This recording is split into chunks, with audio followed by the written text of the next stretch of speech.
Check check. और ये देखिए फोन की मशीन। कौन सा check.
check, check.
You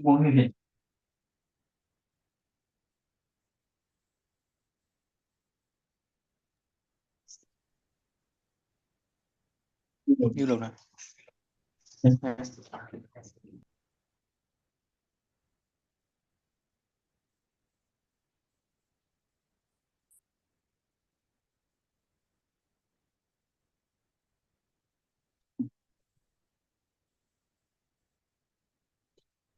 To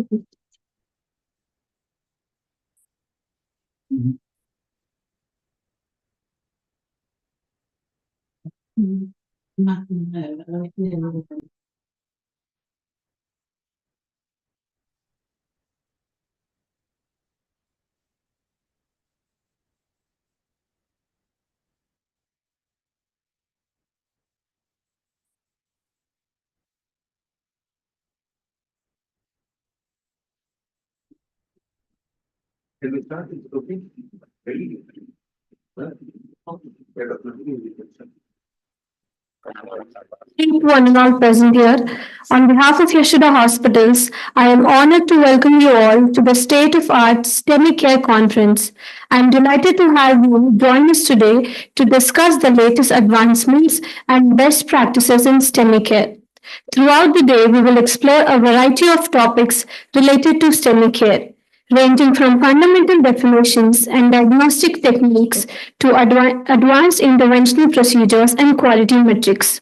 Our sessions are designed to provide you with valuable insights and practical knowledge to enhance your clinical practice. For me, it is certainly a distinct honor and privilege to be a part of and serve you as the master of ceremonies for this grand event. Today, we have gathered to discuss and explore the advancements in STEM care. Each session is designed to provide valuable insights into various aspects of STEM management, from emergency response to advanced interventions in cath lab. This program is scheduled in four phases. Phase 1, brief on STEMI, ECG, biomarkers, and multimodality imaging in STEMI. Phase 2, STEMI and emergency. Phase 3, STEMI and ICCU, which is followed by lunch. And lastly, stage 4, STEMI and cath lab. Along with all these stages, we have four workshops going on, which I'll update you as soon as possible. Now let's start with the first speaker of the day. I now invite Dr. Sumit Shedol, who is the leading cardiology doctor in Hyderabad, to guide us through the fundamentals of STEMI. Dr. Sumit has completed his MBBS from Government of Medical College, Nagpur. He has completed post-graduation MD from Government Medical College, Jamnagar, Gujarat, and he has done almost 7,349 plus cardiology surgeries till now. I invite you, sir.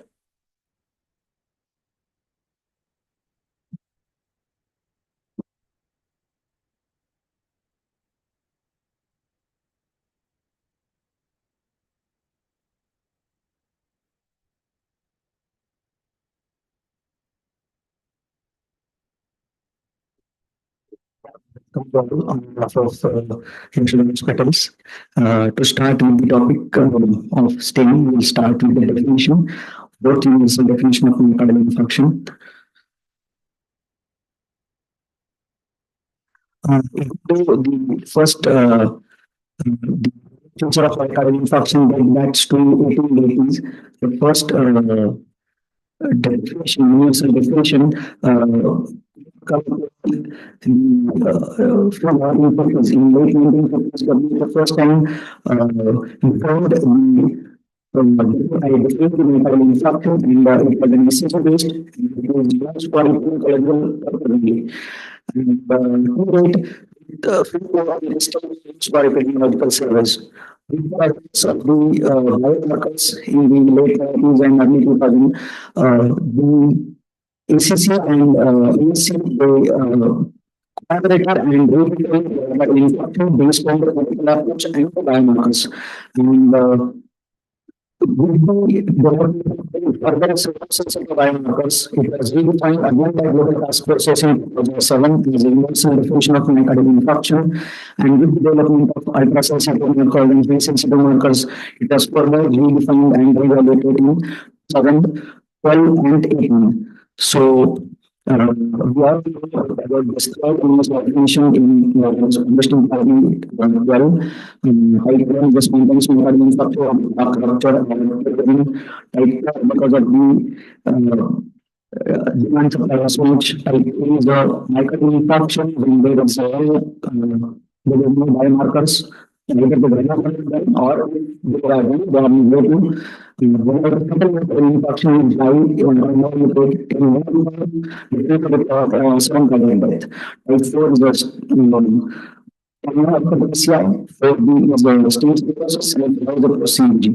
So I will see what are the changes, what are the things that are added in the fourth definition of. So the most important thing is fourth definition adds is a differentiation and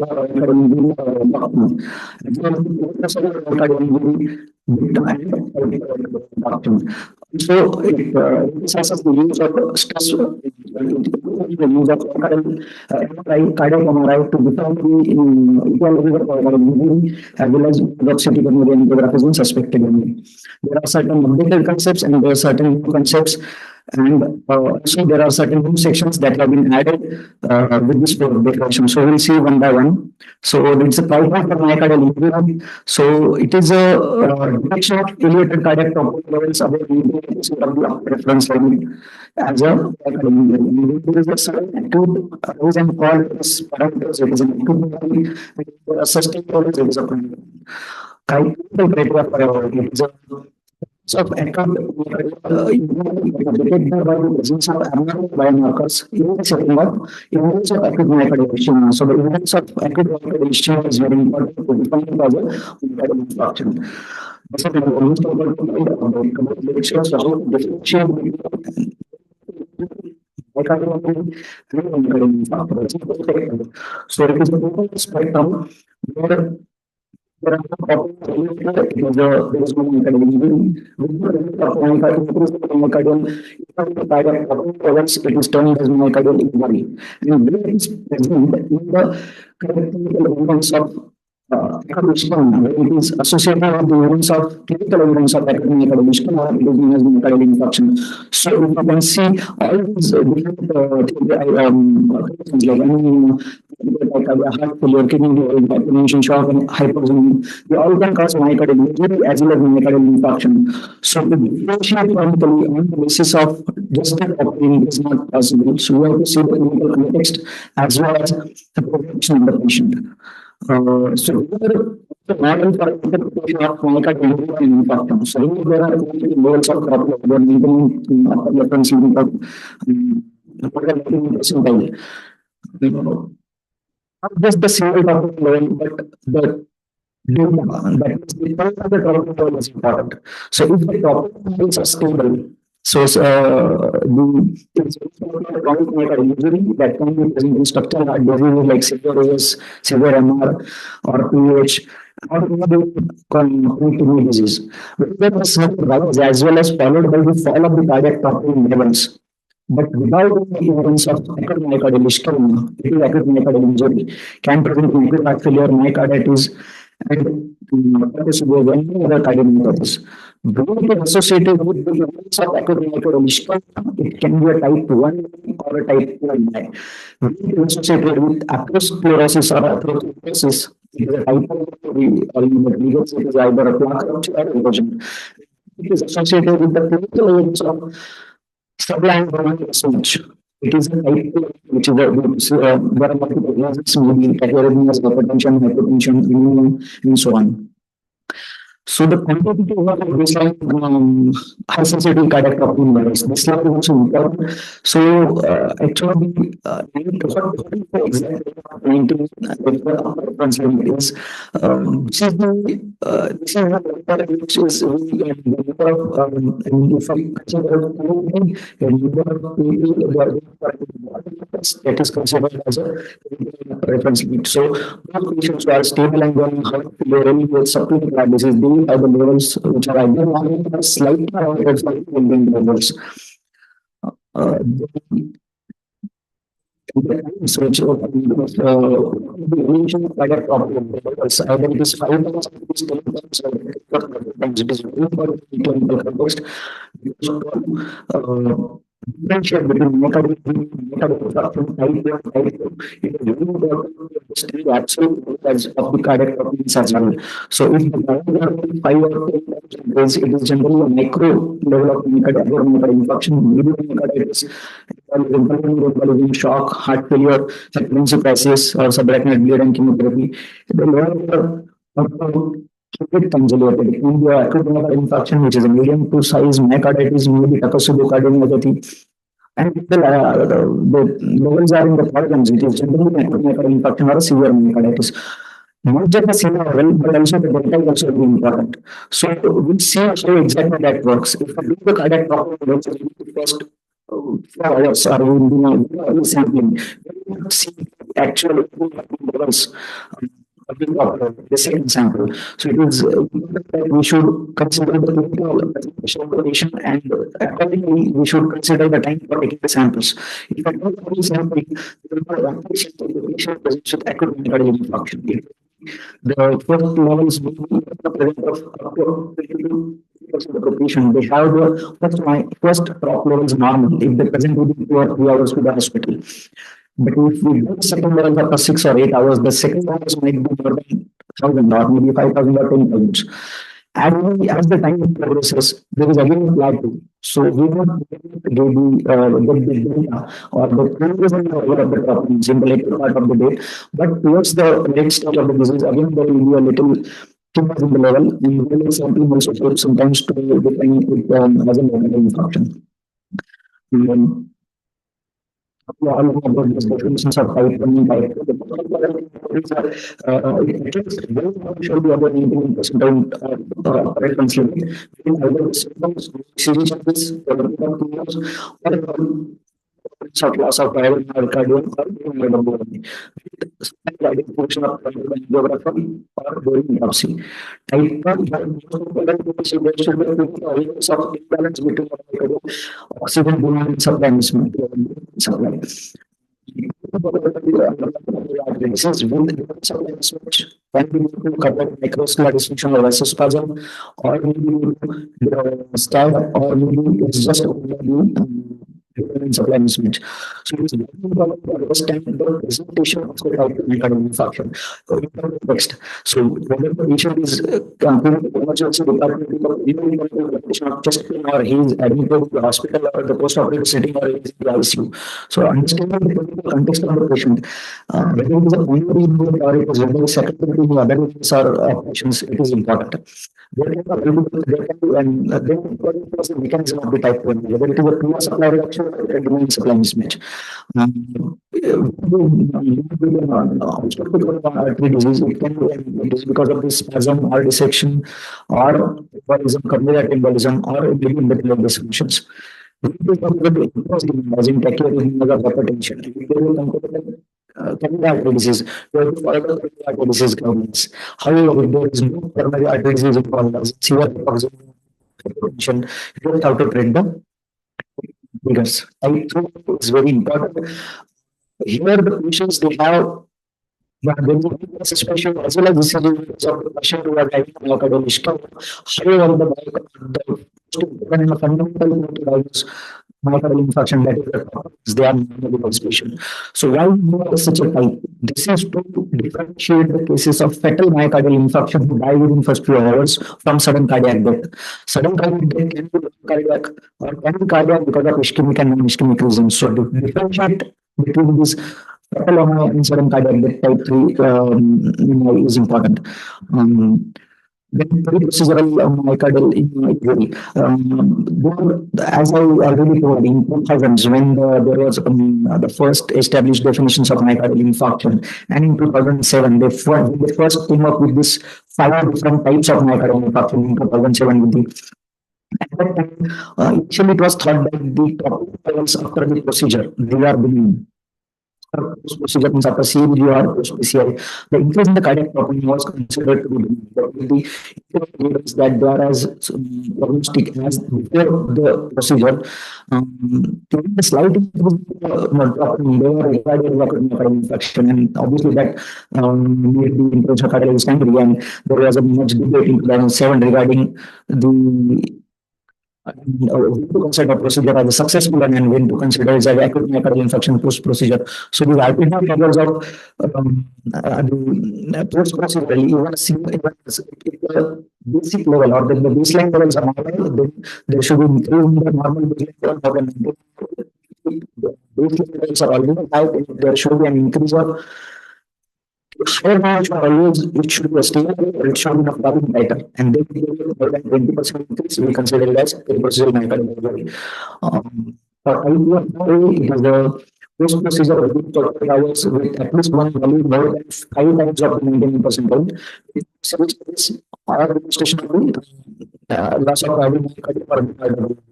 There should be an angiographic evidence to that. So the ischemia symptom is removed from this definition, and if the values are not more than 5 times, we can term it as myocardial injury. For 4B, there is no change, but it's either by or by autopsy findings, and it can be categorized as acute, subacute, late, and early depending upon the presentation. Type 4 says that is also sometimes we do the coronary angiography for a acute presentation of myocardial infarction, and in angiography we see that there is an instant stenosis rather than the thrombosis, if the balloon angioplasty is done, then there is a stenosis after balloon angioplasty. So this type of patients, along with if they increase in the cardiac troponin levels, this is a type 4 CMI associated with instant stenosis. Type 5 is after myocardial CMI, and it is more than 2 times increased over levels. However, the symptoms is removed from the definition now. So we see the clinical scenario where 50-year-old male was admitted for cardiac surgery. It is a major surgery. Cardiac evaluation before procedure is normal. Creatinine levels were 2.3, was given cardiac patient under in the procedure. Post surgery, the creatinine levels goes up to 4.5, and then patient complains of shortness of breath. Echo ECG was done, and that was normal, but the cardiac levels were 400. So what is the next step that we have to do? Whether it is a myocardial injury or it is a myocardial infarction, the baseline levels in this case were normal, and I think we cancer think because there was no change, maybe normal or maybe abnormal. So what do we next do in such person? Should we consider or straight away as myocardial infarction? Because the baseline levels in most of the laboratories is 20 in the milligram. Here it is more than 400, around 400. So it is a milligram elevation. So what is the next logical next step is to get the second troponin levels after 3 or 6 hours. After getting the troponin levels, suppose it is 420. So what is the diagnosis now? And what should be done for this patient? Because there is no 20% increase or because there is no significant increase in the troponin level after 3 to 6 hours. This is a scenario of chronic myocardial injury. It is because of the presence of simple the baseline cycle in the patient. So for this such patients, we do the shortness of breath is not because of the cardiac event. So same scenario, the comes as 2,500 milligrams. So now what is this presentation and what should be the next step? Here it can be an acute myocardial injury or as well as it can be an acute myocardial infarction. So we need to find the clinical context to it. So whether it is associated with the symptom or ischemia or whether there are CV changes or whether we or so if the we can term this as acute myocardial infarction. So myocardial injury, why we need to know what is myocardial injury is because up to 60% of the cases conditions where the high levels are up, and it is mostly because of myocardial injury. Patients who are present in hospital with evidence of myocardial injury, it is a concern prognosis with high fiber mortality. In initial workup, without assess for myocardial ischemia, there is no consensus regarding how to treat these patients. But taking the treatment factors or the precipitating factors is the most practical approach. Diagnosing type 1 is very important. These patients generally live with less chest pain and they more often have dyspnea and atypical presentations. Clinical distinction may be challenging, more often present in women, elderly, and diabetic patients. Elevated troponin levels, and there should be a rise and fall pattern with associated ischemia, it is MI. If without ischemia, it is injury. these patients, they often have very small brains, so they have typical chest pain, typical CV findings or imaging abnormalities. Further diagnostic evaluation is important. So we should quickly see what is the recurrent MI and what is the reinfarction. These two terminologies are first in the definition. If the characteristics of MI after 24 days of the first event or incident MI, it is considered as recurrent. And if it occurs within 24 days, it is a reinfarction. For reinfarction diagnosis, we should have at least one investigation done before the first levels or towards the approach in at least 2 leads. Also, cardiomyopathy, this was also included. TPS can only be eradication of MI. It was found in approximately 1 to 2% of the patients who are suspected of MI. It is mostly triggered by the intense emotional and physical stresses. More than 90% of the patients are females. HT7 elevation is seen up to 44% of the patient, but it is usually beyond the single coronary distribution.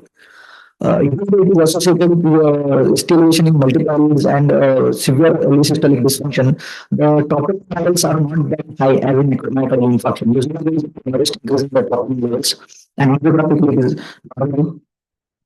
Usually, see a recovery of myocardial function using weeks. This is also included in the definition.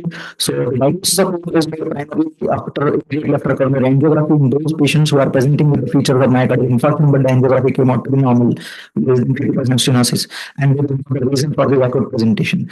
The important thing that this guidance or the definition stresses is that pneumonia should be considered as a working diagnosis. It is not a final diagnosis, and you should undergo, patient should undergo further evaluation find regarding the underlying mechanisms. So there are multiple mechanisms for it, starting from plaque disruption to vasospasm, dissection, embolism, myocardial microvascular dysfunction, or supply and mismatch. So how will evaluate the patient for because these patients are there are certain conditions that or stress or myocarditis or cardiomyopathy, they can be the situation of pneumonia. So in order to differentiate them, cardiac MRI is very important, and it is very important to assess the cardiac MRI as a first essential first step in the diagnosis of differentiate local presentation. There can be multiple patterns of it, ischemic pattern and ischemic pattern. The next presentation, Dr. Swapna, she will explain clearly regarding all these patterns. Just for summary, there are ischemic pattern and non-ischemic pattern. If it is transvagal, subendocardial, or total subendocardial, it is ischemic pattern. However, if it is subcardial or wall, or if it has incision points on papillary muscle, it is a non-ischemic pattern. So these patterns are important. We can differentiate on the basis of these patterns whether the patient is having ischemic injury or non-ischemic injury. We have seen patients at our center also who are presenting and the diagnosis came out with the myocarditis. So it is important to establish between the myocardial injury and infarction. High sensitivity diagnosis instead of conventional diagnosis, is a working diagnosis. We should further it and should not leave at the diagnosis of pneumonia. Of CMR to differentiate pneumonia and localized presentation is very important. Thank you. Thank you for your time.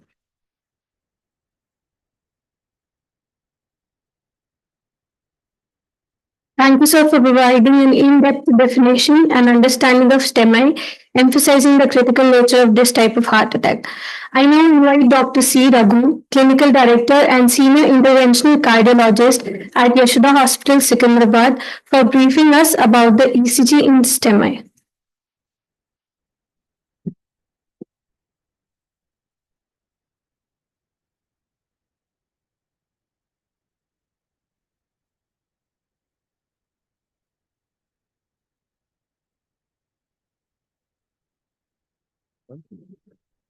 It's Thank you for all coming on a Sunday morning to attend this acute MI session, total STEMI management. I thank Yashoda Hospital for making this happen, for providing state-of-art facilities.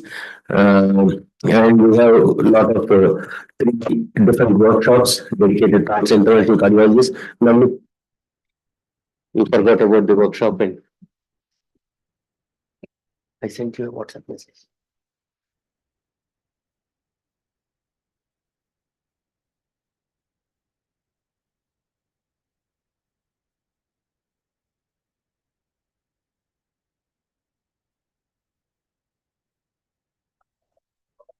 I invite cardiologists to join OCT and IVS workshop in auditorium 3.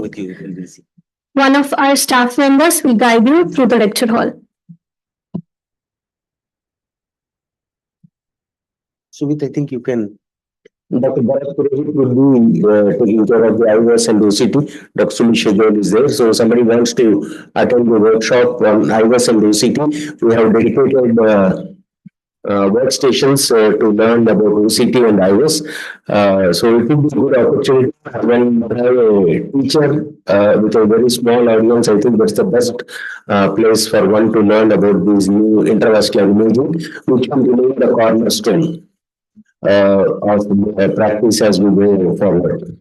So I will be presenting upon the myocardial infarction ECG changes, focusing on the ST elevation myocardial infarction. This has completely changed, huh? Connect my laptop. It's not. You are opening on the WPS. This is not. Why don't you open a PowerPoint? Where is open on PowerPoint now?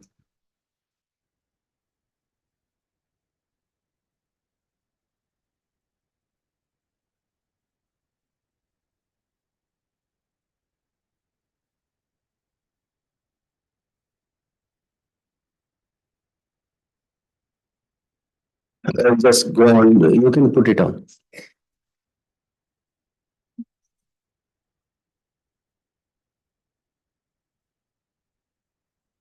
So morning will be on ECG and ST elevation myocardial infarction. ECG many times nowadays we have the advantage of having a automated interpretation by the electrocardiography machine.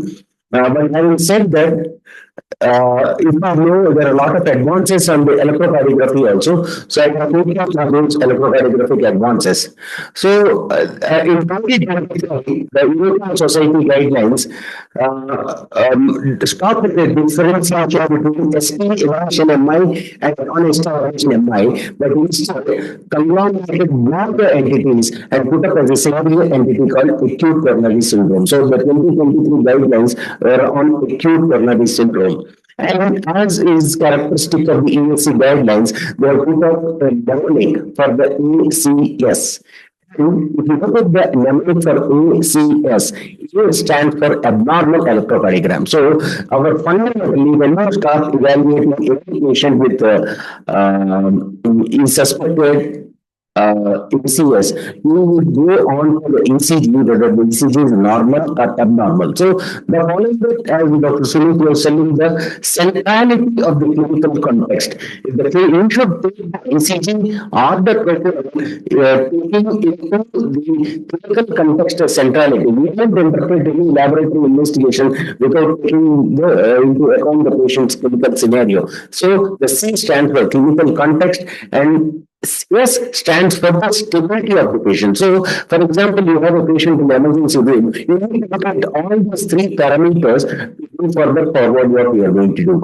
And this 2023 guidelines, what is the role of an electrocardiogram? So, an electrocardiogram should be recorded and interpreted as soon as possible with a target of less than 10 minutes. So within 10 minutes, one should update the ECG and come to a clinical diagnosis when the patient arrives in the emergency room. So this is the key. Then what is the role of electrocardiogram? An electrocardiogram is essential for us for not only for diagnosis, but also for risk stratification. So these are the two important. So the diagnosis as well as the risk stratification, these are the two main objectives for us whenever we see a patient with acute coronary syndrome. In the guidelines, you have a diagnosis, STEMI versus non-STEMI, that's or non-STEMI acute coronary syndrome. So this differentiation your working diagnosis after the initial workup depends upon, once again, the major differentiation depends upon the electrocardiogram. So, electrocardiogram is an important component for us to decide whether this patient has got STEMI or a non-STIAC. If it is a STIAC, you should go for an early invasive. If it is a non-STIAC, based upon the patient's clinical stability, you can go for an immediate procedure or a delayed procedure within the next 24 hours. So, the guidelines have made it very objective and you will be able to take a plan of action quite easily. Now, what is the diagnosis, diagnosis and the importance of identification of myocardial infarction and the vessel localization. Right now, as we are working on institute or a cardiology resident, we should know how to diagnose the vessel at what is the culprit artery or the infarct related artery. So, what is ST elevation? And it's very common for us to see an ST elevation and misdiagnose, especially if the person is young, them as a myocardial infarction or a suspected MI. So they have given in the latest guidelines what are the cutoff points at different ages and also a gender specific differentiation, especially in leads V2 and V3. All the other leads, if there is a stimulation in the absence of left ventricular hypertrophy or left bundle branch block is taken as a stimulation. And many patients with inferior myocardial infarction, I advise to all the colleagues to right-sided leads. Please start the right-sided leads in the emergency room, and you should also take the posterior leads to cover V7 to V9. So, whenever the standing receiving of the posterior leads, whenever you should cover the right-sided leads. So, that's nursing staff or the ECG technicians and also the residents, this electrocardiography needs to come to the diagnosis. Estimation myocardial infarction, acute MI diagnosis is quite easy, as we have already seen. That is very easy. You can see the top panel, you can see this type of estimation. I don't think we don't have the diagnostic error. But 90% of our patients come with a different type or an abnormal electrocardiogram. Wherein also you need to take send back the patient for cardiac cath lab immediately. Straightforward estimation is quite easy. But what happens is we have a posterior myocardial infarction. In a posterior myocardial infarction, you have a tall artery, vestibular depression, and you have got upright PO. So this STD complex of a ST depression with an upright PO with the complex of a upright TRS is diagnostic of posterior, especially lead V1 to V3. So I see a lot of times in the cardiologists also missing out a posterior myocardial infarction. It doesn't strike that right. So this is a very valuable panel from the latest ESC guidelines. We can see that if we have a patient, I will show you some ECGs also, where you have an estimation in V7 to V9, where the culprit artery is circumflex occlusion. So many times, as you go, so we need to identify this electrocardiographic pattern where the circumflex is not represented in any myocardial. So you have to take the posterior leads. Then, very commonly, we see multivessel ischemia. We have a lot of diabetic patients, chronic kidney patients, heart failure patients. Those are the patients who present with multivessel ischemia and left lung coronary occlusion, where you can see an ST depression and the upright PO. So that is an AVR ST elevation. So this ST elevation of AVR and V1 with a normal ST depression, not into one coronary artery is a multi-vessel disease. Now, from APT of left bundle branch block. We were considering that left bundle branch block is a myocardial infarction incident, but not only for the 2013 guidelines, it is not a myocardial ischemia equivalent. But we should be aware that in the presence of chest pain in clinical symptoms, and there is a high index of clinical suspicion, we should consider that LV has a high event rate. Similarly, RDM also has got a higher event rate. So when you have a clinical suspicion with a bundle branch block, either a right, either a left, or a right, we should always consider that this gentleman or this person is having a ST elevation myocardial infarction to be considered. Similarly, lot of our patients can have non-ST elevation changes like isolated P inversions or ST depressions or transient ST deviation. That means there is a delta. But these people do not have a significant thing. But if there is an ST depression, we have a worse outcome. Similarly, I will show you digital sign and Brennan sign, which have been first time acknowledged in the guidelines. The digital and Brennan sign previously they were not acknowledged. Now they have been acknowledged by the guidelines, and they have been shown that they consider a proximal LAD of or a severe stenosis. So digital and Brennan sign they should be rapidly shifted to the correct approach. Now, we all know this is a very landmark article for which we have to bring this article. How to localize the myocardial infarction and also anterior myocardial infarction. You can identify whether it is a right coronary, whether it is a right coronary, proximal right coronary, and if it is a left circumflex occlusion. So, we have these guidelines, which is very important for us, and we should keep it as a part of our. Don't think that only establish multi and multi, but we have to look at establishment L1 and L1. It is not one, it is 10.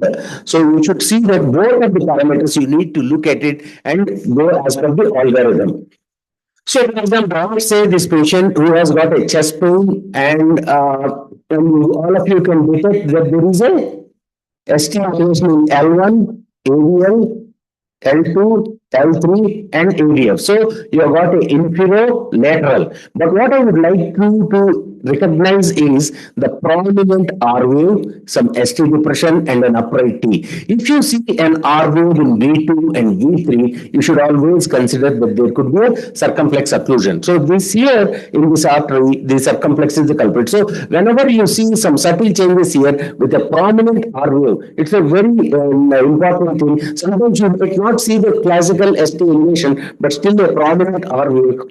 You should always consider in the clinical setting whether it is a circumflex myocardial infarction. Similarly, for anterior myocardial infarction also, you can differentiate whether it is a proximal, that means before the diagonal or the mid or the distal, where it is beyond the diagonal, you can differentiate. And also you can differentiate whether the LAD is a wrapped up LAD. All of you should have this article and keep reviewing it, especially as postgraduates, as well as even now also I keep seeing this after so many years in clinical practice. So this is a patient where if you see, you can get a broad QRS in L1 and AVL and a notching in the L1 and AVL, and you can see V5 So all of us know that this is a left bundle branch block. So in the presence of a left bundle branch block, it is difficult for us to diagnose myocardial infarction. So we have to look at the previous electrocardiogram, which also shows some degree of ST QRS broadening, but the ST segment depression is not very prominent. So in the presence of a left bundle branch block, extremely discordant ST changes or a concordant. So most important is if the changes are concordant, that means the QRS polarity and the STT polarity are in the same direction, then we should consider it to be ischemia. That means, for example, in V2, V3, QRS is negative, ST segment is down. Similarly, so if you see this concordant ST changes, then you label it as ischemia. If there is discordance, then the discordance should be 2 inches, that means more than 5 millimeters. Then we will consider it as ischemia. So previously we used to consider that left bundle branch block is myocardial infarction, not anymore, because we realized that LBD is more often a pre-existing marker of structural heart disease rather than acute ischemia. So but patients with LBD have increased mortality and more of heart failure, more sudden death. But this LBD is not necessarily due to ischemia, but due to a lot of ventricular changes which can occur in the conduction system also. So this is the algorithm which was proposed recently, where in patients with LBD, No or old, we do not know many terms. If there is hemodynamic instability, then we should take them directly to the cath lab. If there is no hemodynamic instability, then we can look at the Zarboza criteria. If they are positive, then we go for the STEMI equivalent. If the Zarboza criteria are not met, then we can go for the biomarker serial testing, echocardiography to differentiate what is this one. So please do not come to the conclusion that LBD is STEMI. So LBD and reperfusion, how did the guidelines evolve? Initially, for all LBD, we used to think in 2007 guidelines, fibrinolysis is a primary PCI. This led to a lot of unnecessary PCI. So that is why in 2013, LBD is not STEMI equivalent. And then now you have seen the criteria, the graph, what they have presented recently. That is the way how you need to approach the left bundle branch block. Now, I also appeal to all of you to look at this chest pain article, that is the clinical decision pathways, emergency room clinical decision pathways, for evaluation and disposal of acute chest pain, how you can dispose of a patient in the emergency room. This is a very wonderful guidelines which have come up in 2022. We need to review them periodically so that we know which patient is high risk, low risk, and intermediate risk. I would show you, this is another patient which comes with chest pain. You can see that there is ST elevation in inferior leads. You can see a prominent R wave, ST depression, upright T wave. So inferior and posterior. What would you take next? You always need to obtain a right-sided lead. So V3R, V4R, also ST elevation is there. So that's a infero, postero, and RV infarction. So you need to understand RV infarction diagnosis is also very, very important. Now I would like to show you, this is the Wellen sign, where you can see a T inversion in the anterior precordial leads. So this is you can have a typical T inversion like what you see here, which people will not have difficulty in diagnosis. But this is a type B, but we need to see this is the type of T wave inversion where we can see in some other patients where you can have a biphasic T wave inversion, that is a type A Wellen syndrome. So this Wellens is also a need for you to shift the patient to the cath lab immediately. So and this is a patient where you can have a ST elevation in inferior leads, ST depression in anterior leads. So for this patient, where is the culprit artery? Here you have got ST elevation and a global ST depression, and AVR there is no ST elevation. So what possibly you should think is this patient has an inferior MI but anterolateral ischemia. So this patient could be having a multi-vessel disease. So this is how you can see this gentleman has a right coronary as well as a multi-vessel disease in the left also. And this rhythm is where there is no PO and a fast rate. You can see this is the first ECG, this is the next ECG, then the broad QRS. This is a accelerated idioventricular rhythm or a slow ventricular tachycardia. This is also a common ECG pattern which you should recognize because this represents a reperfusion. In the latest one editorial, they have JAC case reports, you can see these are all the life-threatening STEMI equivalent. It is not just a conventional ST elevation, but you should think of Deventer ST depression in a tall R T wave, ST depression with upright T wave, posterior MI, Wellens A, Wellens B, hyperacute T, Zarboza criteria, shark fin. This is, if you can see this, we had a patient yesterday or day before yesterday night, same classical shark fin type of ECG, very, very high mortality. This is acute ischemia in left ventricular hypertrophy. So this is a very interesting peak from JAC case reports recently. I will not go too much, but I would like to share with you, this is what is the what we call the Deventer sign, where you have got an ST depression and an upright T wave, and over time this Deventer did not have an ST elevation, but as you went forward, this patient developed a ST elevation myocardial infarction, a QS complex in V1 to V3. So Deventer is a rare STEMI equivalent. And finally, this is the final slide where what are the high risk patterns which we should recognize in a patient.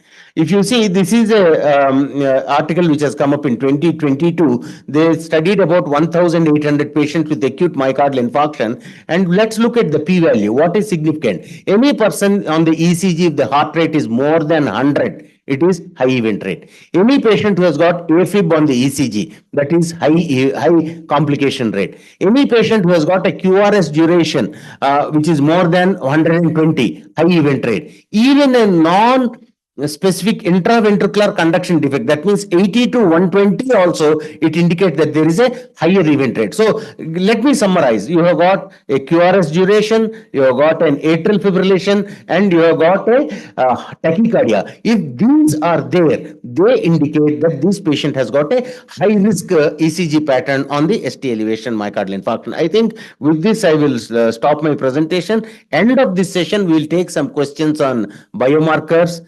cardiac MR, ECG. I think that would be good. Thank you. Thank you all.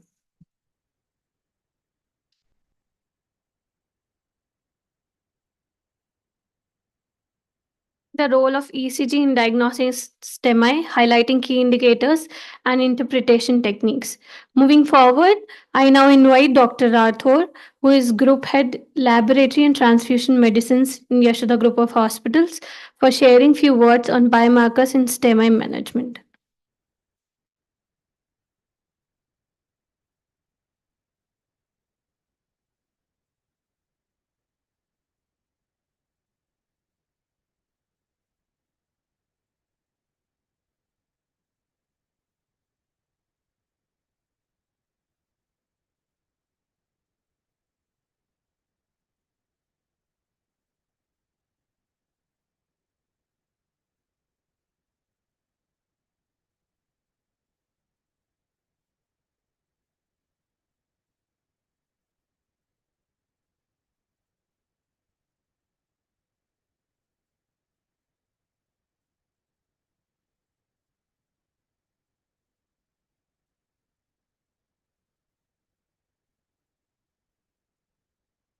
You.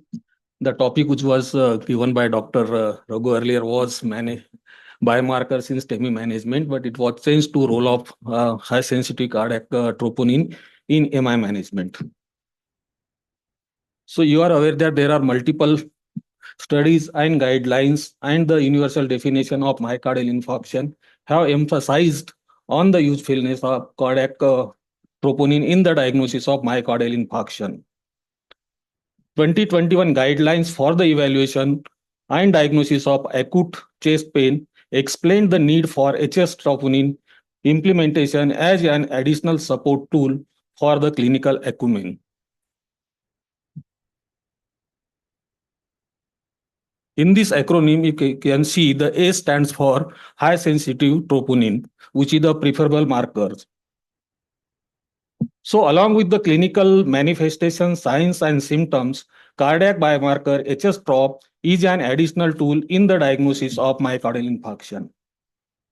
So what are the advantages in implementing high sensitive troponin assays? One, it is a having a superior analytical characteristics like detecting lowest level of cardiac troponin, measurement of highest level in dilution without any hook. It is highly sensitive and precise. What is meant by highly sensitive? It allows sex-specific cutoffs, possesses a low limit of detection, capable of measuring values more than 50% in both healthy female and male population with value greater than the limit of detection, and CV percent is less than 10% across the measurement range. And it is validated rule in and rule out cutoffs, risk stratification along with algorithm, and this gives this assay a substantial advantage. In conventional troponin, the reporting unit is nanogram per ml. But to avoid the confusion, it is recommended in high sensitive troponin, the unit should be nanogram per liter. So like in the lowest detection limit in case of high sensitivity is 0.002 nanogram per ml, but it is reported as 2 nanogram per liter. The 99 percentile is 0.0035 nanogram per ml, but it is recommended as 34 nanogram per liter. And the upper limit of reporting of conventional assay may be lower than the current assay. So there are multiple platforms are available So we must understand the certain terminologies and the usefulness of this uh, biomarker. So the 99 percentile upper reference limit for the this cardiac troponin assay are derived by manufacturer from normal reference population. However, the methodology used to select the reference population varies across studies. Level may vary significantly with sex and age, even among healthy individuals. Troponin levels are higher in men than in women and increases with age in both sexes. So this lowest quantification is nothing but a lower limit of a reportable value, and it should be invariably high than the lowest limit of detection.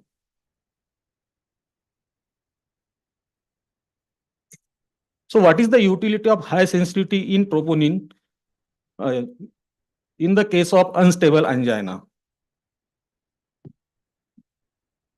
So is it the time for requiem for unstable angina? So we must understand how these biomarkers are released and how it is elevated in the serum. So after disruption of the sarcolemma of the cardiomyocytes, the cytoplasmic pool of biomarkers is released first in the serum, and the level rises above the upper reference limit immediately.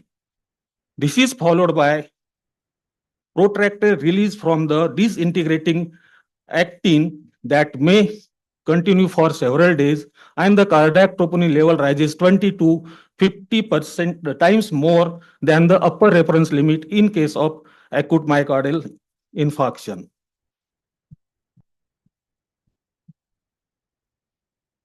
So before 1930s, two manifestations, stable angina and acute myocardial infarction, were recognized.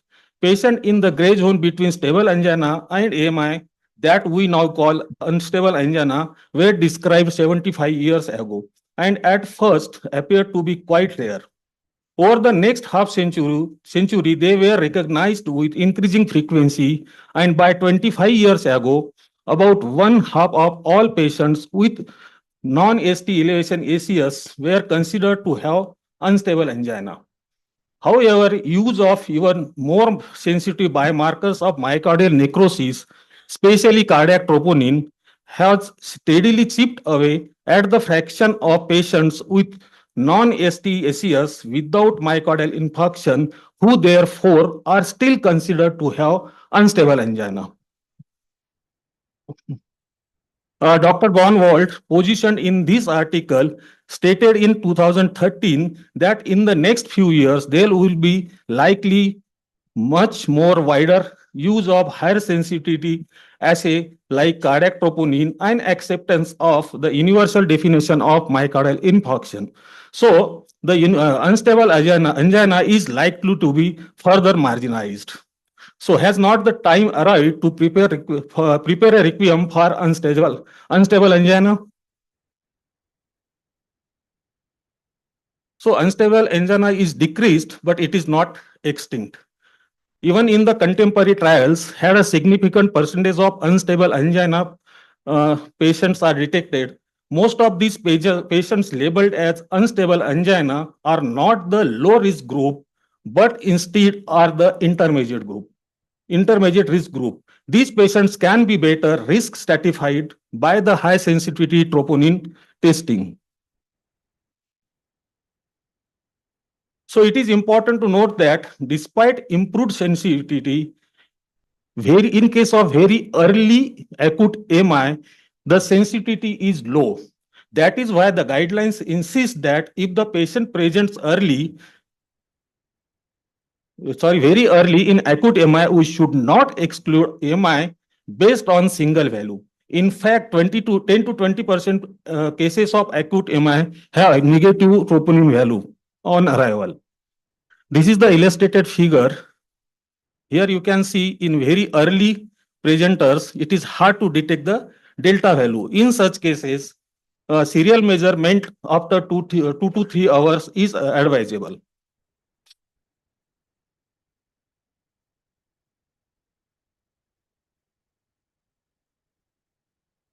you employ, you detect more MI cases. The graph on the right shows the changes in MI before and after the implementation of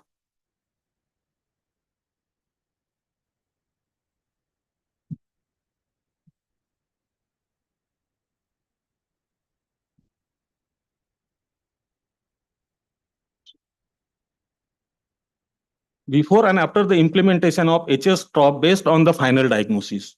Three categories of patients, type 1 MI, type 2 MI, and myocardial injury were segregated. Although the overall number of patients who showed an increased HS drop have increased, the maximum number is in those with type 2 MI and myocardial injury. Actually, the number of type 1 MI has decreased. So how frequently this decrease of type 1 MI occur? This depends on when, how often you choose to test for drop, and which patient you choose. The cutoff for HS drop is much lower in the US compared to the UK and European countries. This is a cohort study where you find that in the UK, you will diagnose more type 1 MI than the US, where you diagnose more myocardial injury. So those patients with type 2 MI and myocardial injury over a long term tend to have twice the mortality of type 1 MI, and these be recognized. Identifying patients with elevated HS drop helps us to recognize those individuals with underlying significant coronary artery disease. Maybe an intervention at this juncture can help cardiologists to intervene early to reduce the risk at a later date. So this is the guidelines for measuring high sensitivity troponin based on class 1 recommendation. In patient presenting with acute chest pain, serial testing of troponin are useful to identify abnormal values, and a rising or falling pattern indicative of acute myocardial injury. In such cases, high sensitivity cardiac troponin is the preferred biomarker because it enables more rapid detection or exclusion of myocardial injury and increases diagnostic accuracy.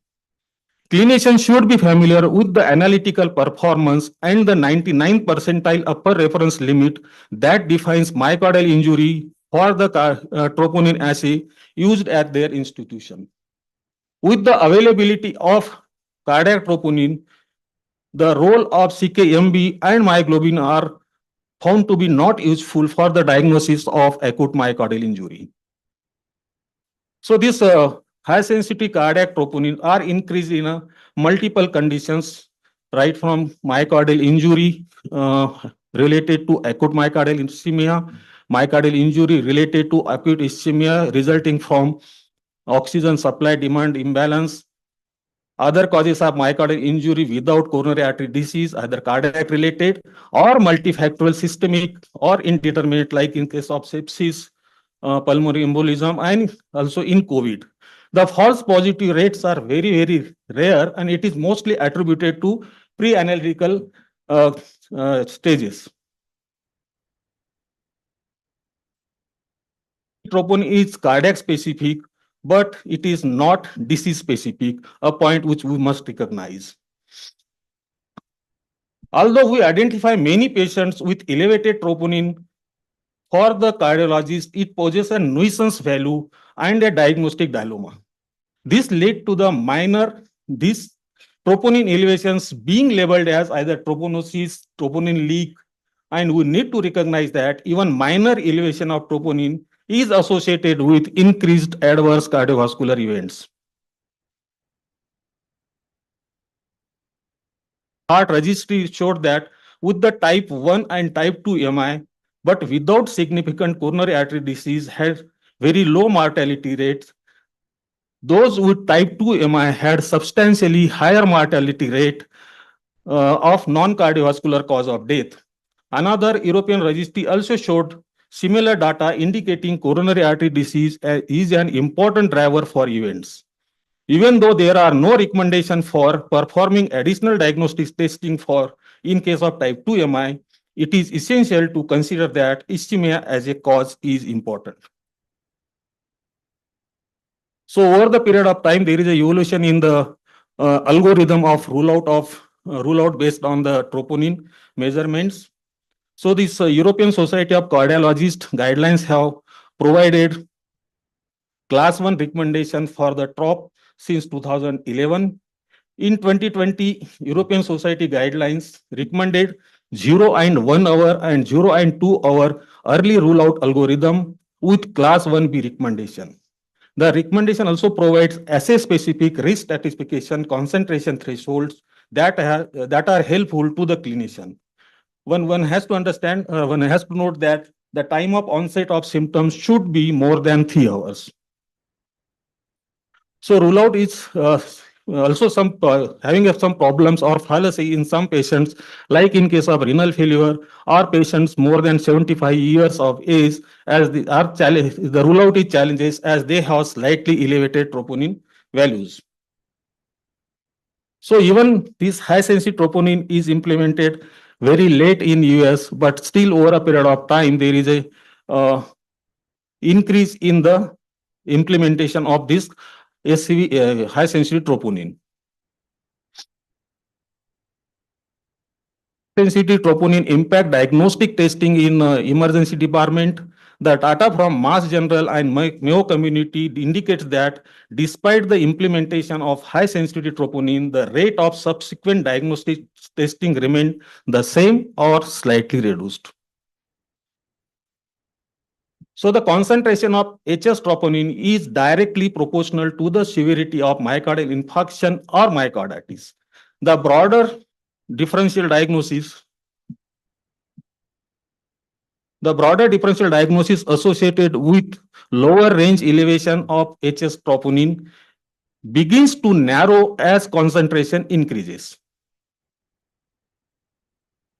So what is the way forward? So knowledge transfer, collaboration and educations are crucial for implementation of in transition to novel HS troponin assay within the stakeholders. So this is the algorithm for transition to high sensitivity cardiac troponin testing. That is what we have just discussed. So the transition to HS troponin should be universal for all services within the institution. In a hospital, to reduce ambiguity and to attain substantial advantage, only one marker has to be implemented, because the harmony between the conventional and the high sensitivity troponin is not perfect. So to conclude, high sensitivity troponin offers substantial advantage for the early evaluation of patient with possible acute coronary syndrome. Education and collaboration are necessary for successful implementation of high sensitivity troponin protocols. Know your assay and use a validated acute coronary syndrome troponin algorithm. Clinical evaluation in addition to high sensitivity troponin remain critical for further assessment. So thank you for your attention.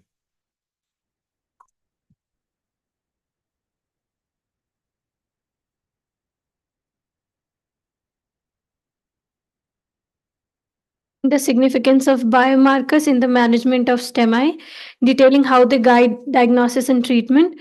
I further invite Dr. Sapna Marda, consultant radiologist, Yashoda Hospitals, Secunderabad.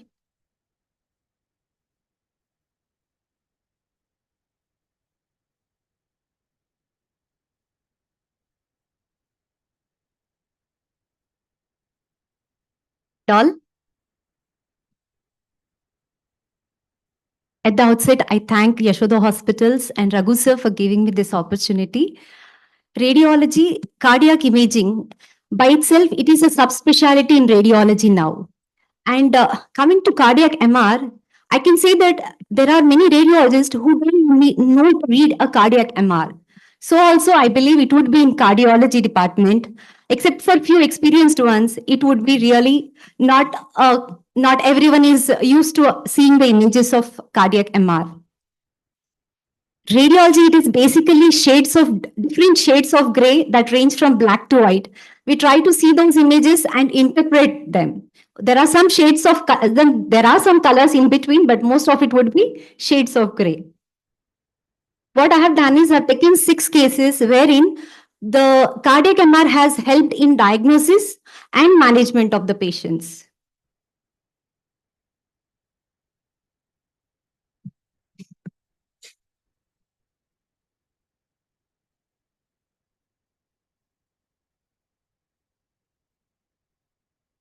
So, yeah. So to begin, what is the role of cardiac MR? So MR helps in looking at the cardiac structure. We can look at the wall thickness and say whether it is thinned out or it is thickened. We can see what is the is there any wall motion abnormality? How is the function? The ejection fraction that we get through a cardiac MR is much more accurate than a 2D echo. And cardiac MR helps in assessment of myocardial perfusion, rest, and even stress perfusion. It not only helps in diagnosing an acute myocardial infarction when there is a diagnostic uncertainty, it also identifies what is the culprit vascular territory. We can see what is the area of infarct, how much is viable. We can give a scar percentage on cardiac MR. We can also, it is also useful in giving the differentials of myocarditis or Takotsubo cardiomyopathy. MR is the gold standard for assessment of LV thrombus. We have seen cases where 2D echo was not able to pick up LV thrombus, but cardiac MR was able to pick it up. And MR has also role in global and regional LV function post-MI patients. We can see microvascular occlusions in these patients, which is a bad prognostic sign. And coming to MINOCA, MR has a particular value in establishing a diagnosis in patients presenting with a working diagnosis of MINOCA following invasive angiography. Now, coming to the 6 cases, I begin with the first.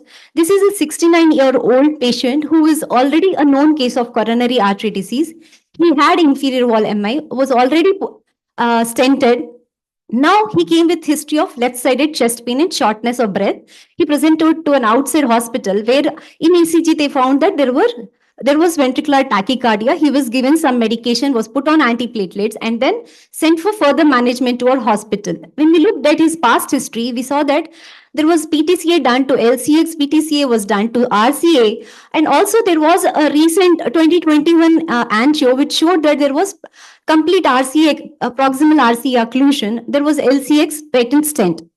Now, when we evaluated here, the patient had a high tropi in the range of 7,900. The pro-BNP was also elevated 1,500. 2D echo showed that there was akinetic basal inferior, hypokinetic mid-inferior wall. So inferior wall is involved having regional wall motion abnormality. So we are thinking that RCA territory is abnormal. Now coming to this angio, you can see that this patient has significant stenosis of the LCX.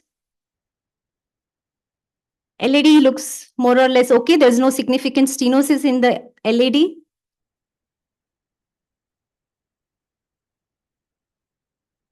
Only proximal RCA is opacified, rest of the RCA is occluded. So the cath diagnosis was a double vessel disease with proximal RCA occlusion and LCX significant stenosis. And the proximal LCX was well opacified. Now coming to this MR, first we look at the regional wall motion abnormality. So here this is the anterior wall, this is lateral wall, septal wall, and the inferior wall. I hope the cursor is visible. Is it visible? Yeah, thank you. So you can see that there is significant thinning of the inferior wall. The rest of the myocardium is contracting, but this myocardium is not contracting. So there is akinetic inferior wall. Even in this view where we have this long axis view, we can see that the inferior basal to mid cavity wall is very much thinned out, and it is akinetic. And you can see even some areas of dyskinesia. So then we have followed it up with post-contrast MRA, delayed. We do a delayed scan. Whenever there is a case of viability, what we are looking, if we are looking for viability, what we do is this basic 2D basic images where we look for the wall motion abnormality. Then when we give patient contrast, that is gadolinium, we take images at around 7 to 8 minutes, and then we also take it at a later time, that is around 15 to 20 minutes. Every hospital has a different protocol. In our hospital, we are following 8 minutes and then 15 minutes. So what we see is that scarred myocardium takes the gadolinium within. So whenever you see enhancement, it is most likely to be either it could be fibrosis because of the scarring. So in this case, you see that this is dark myocardium, which is seen jet black, is the normal myocardium, whereas here there is no myocardium seen. The normal myocardium has to appear jet black. When it is appearing bright, that means it is abnormal, it is scarred myocardium. So this scarred myocardium is seen in the inferior and the inferoseptal wall, in the basal cavity, in the mid cavity. How do we identify mid cavity? We look for these papillary muscles. So at the level of papillary muscles, it's going to be mid cavity. So in this image, you can see that from the basal to the mid cavity, the inferior wall is appearing white, that is showing scarred. So only the inferior territory was infarcted, that is RCA territory, whereas the LCX territory was viable. So this patient was taken. Now this cardiac MR helped us in saying that the LCX territory is viable, and hence the patient was taken for angioplasty of only LCX. Now coming to the second case, this is a 32-year-old gentleman. He presented with chest pain. He was admitted and he was diagnosed as anterior wall MA at a local hospital. Outside CAG was done, which showed that there was a single vessel disease, which was LAD, that was 70 to 80% thrombotic stenosis was given. Then he came to our hospital for further management. Now, when we look at this coronary angiogram, the LAD looks okay. There's not much of disease, maybe some mild narrowing here, but there is no significant stenosis, as they have mentioned that 70 to 80% stenosis. So then this patient underwent a cardiac MR. So if you see here, the lateral and the anterior wall is okay, but here here at this level, if you see, the interventricular septal wall is thinned out. We will see it again once again. So here it is nice, whereas if you see the septal wall, it is relatively hypokinetic. And then when we have done a delayed contrast image, you can see, I hope you can appreciate this, that there is some bright signal, convex curvilinear bright signal at the level of anterior septal wall in the distal cavity and the basal cavity, in the distal cavity and the mid cavity. So this is a four-chambered view where you can see that this is the interventricular septum. Less than 50% of the thickness of the septum is appearing bright. So whenever the septal brightness or the enhancement is less than 50%, we take it to be a viable myocardium. If the thickness is more than 50%, or if it is more than 75%, definitely non-viable. If it is between to 75%, then we also look at the regional wall motion abnormality. So this patient, if we see, there is endocardial, subendocardial enhancement. See, the terms what we use is it a mid-myocardial enhancement? Is it a subendocardial enhancement? Or is it a subepicardial enhancement? Everything has a different value, meaning, so whenever there is a subendocardial, especially that ischemia, it starts from the subendocardial level, then goes to the rest of the mid-myocardium and later becomes a transmural infarct. Here you are seeing only that there is a subendocardial enhancement, and that too, if you see here, it is less than 50%. So there is scarring, but it is less than 50%. So the LAD territory is viable. So in this case, MR helped us in saying that yes, even though there was 70 to 80% stenosis, there was 70 to 80% stenosis, but by the time patient came, there was no thrombosis. That maybe there is a spontaneous recanalization. So this patient was put on long-term antiplatelets. Now coming to case 3, this is a 45-year-old male patient. He presented with chest pain, diagnosed as anterior wall MI. He had high troponin. So you can see that it is in the range of 22,600. Echo showed there was akinetic apex, hypokinetic septum and anterior wall. So there is regional wall motion abnormality in which territory? Apex, septum and anterior wall. It suggests that there is LAD territory. So there was a left ventricular apical clot. If you see this angio, there is some 78% stenosis in the RCA. You can see here that there is stenosis of the RCA. Here there is osteoproximal stenosis of the LCX. Here there is osteoproximal stenosis of the LCX. And look at this. This is very interesting. If you see here, this is the LAD. This is the proximal LAD. There are good sized diagonals here. But the proximal LAD, after this diagonals, you're not able to see the mid-distal LAD. So there was occlusion of the mid-distal LAD. So this patient had triple vessel disease. Patient was sent for MRI. MRI shows that there is hypokinetic interventricular septum. This is at the level of mid-body. I can see papillary muscles. As I go from the mid-body towards the distal cavity, the myocardium has become thinned out and it is almost hypo to akinetic. Now, this is the delayed post-contrast scan, wherein I can see that there is transmural enhancement of the apex. And as I go, I can see that towards the distal cavity, there is involvement of the septum. Part of the anterior and the inferior wall is involved. As I go towards the basal cavity, it is subendocardial enhancement, but it is more than 75%. So this part of the LAD territory is non-viable. Please look at this area. See here, if you can see, this is the basal anterior wall, which is dark. Basal anterior wall, mid anterior wall. So the anterior wall is appearing black. That means it is viable. So part of the LAD territory was viable, but mid distal part of the LAD territory was occluded.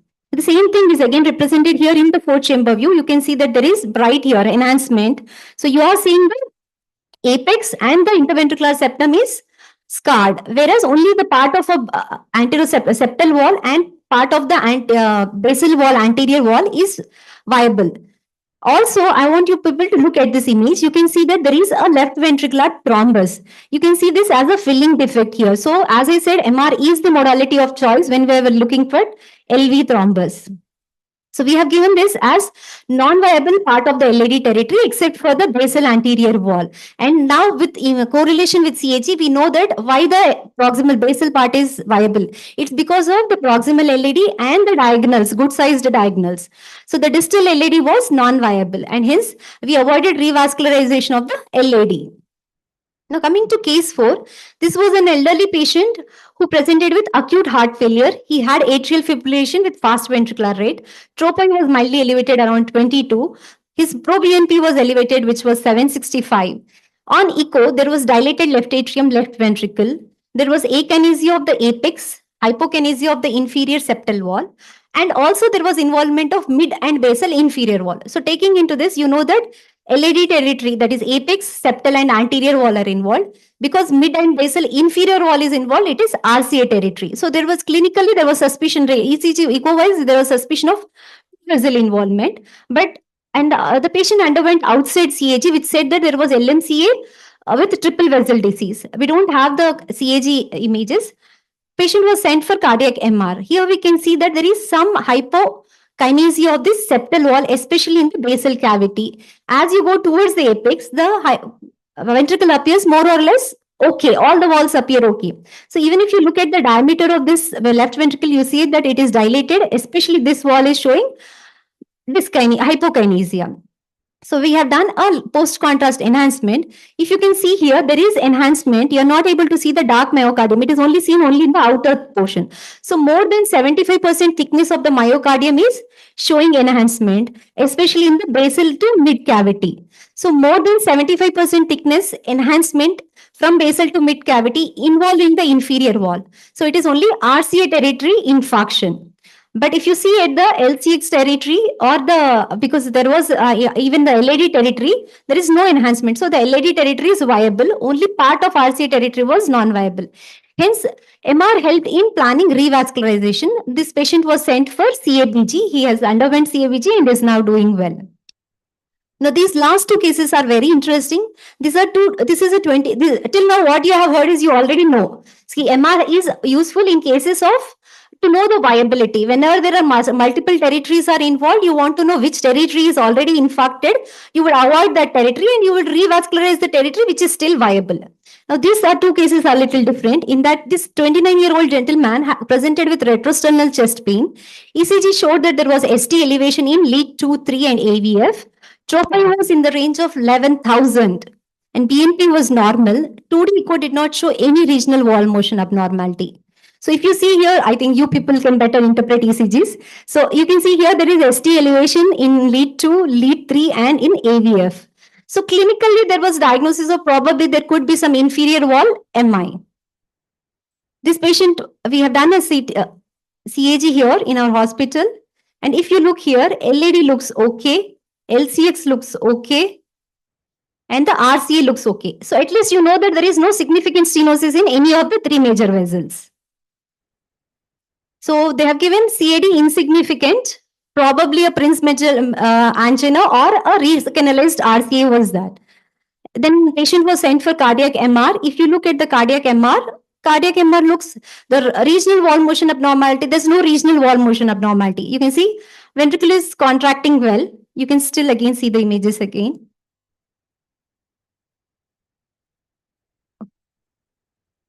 Sorry. Hang in the.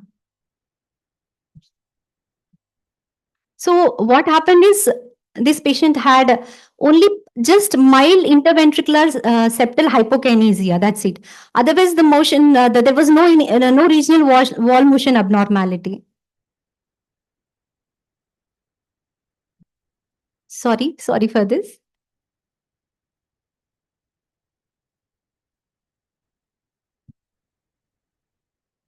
On doing a post-contrast MR, what we saw was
how many, except for maybe for the senior cardiologist, other than them, how many of you have come across cases of Minoka, especially the students or the residents who have come here?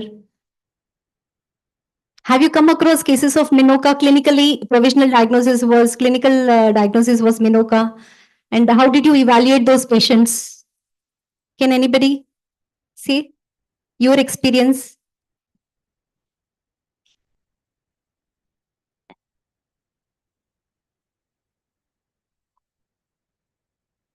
So we came across such cases. There were 2 to 3 cases we have come across, wherein we saw that go to the next slide. Close చేసి ఇంకొకసారి open చేసేసి రాదు.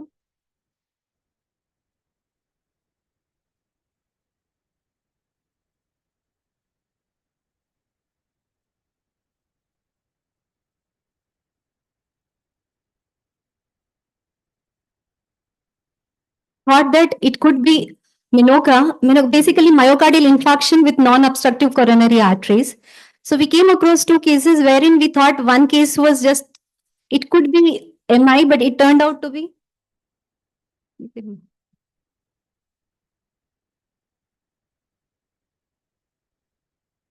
Sorry for the technical glitch.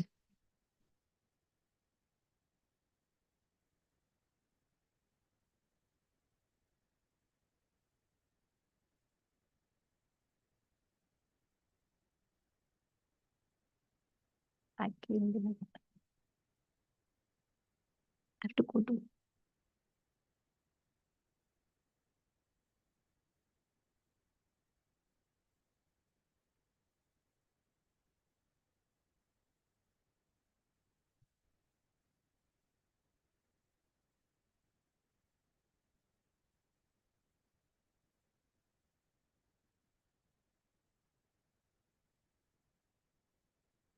So the coronaries were normal in this case, or there was no significant disease. They gave it could be either a insignificant CAD, query princemental angina, or recanalized RCA. So if you see at these images, there's some hypokinesia of only the basal septum. Otherwise, rest of the myocardium is contracting well. There is no obvious dyskinesia at other levels.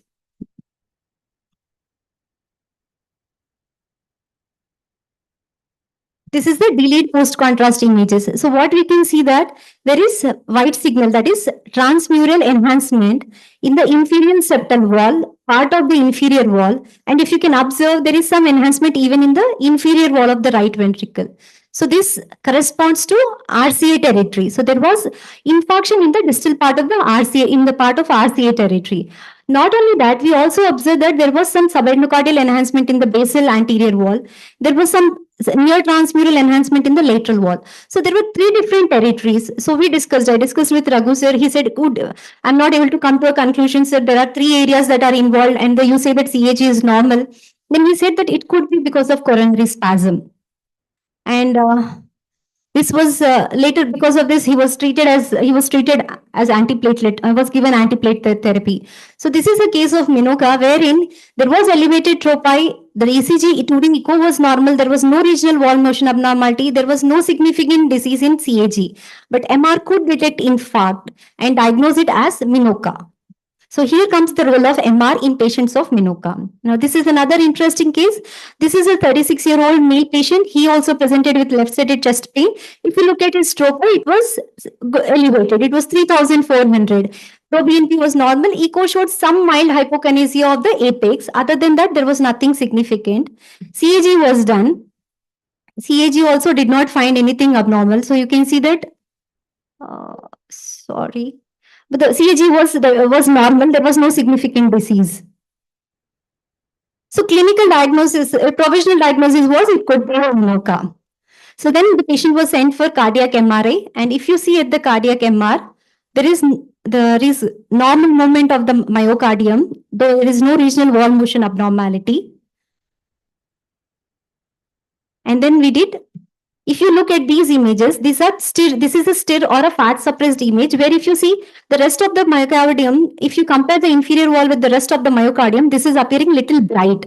We call it as hyperintense signal. And even in the T2 weighted images, if you see this myocardium, this is all black. Whereas this bright signal with little thickening is the abnormal area. This is hyperintense. So we did a delayed post-contrast, and this post-contrast image showed that there is enhancement here. So the enhancement, if you look at it, it is subepicardial extending to the myocardium. You can see in this image, the epicardium, subendocardium is spared.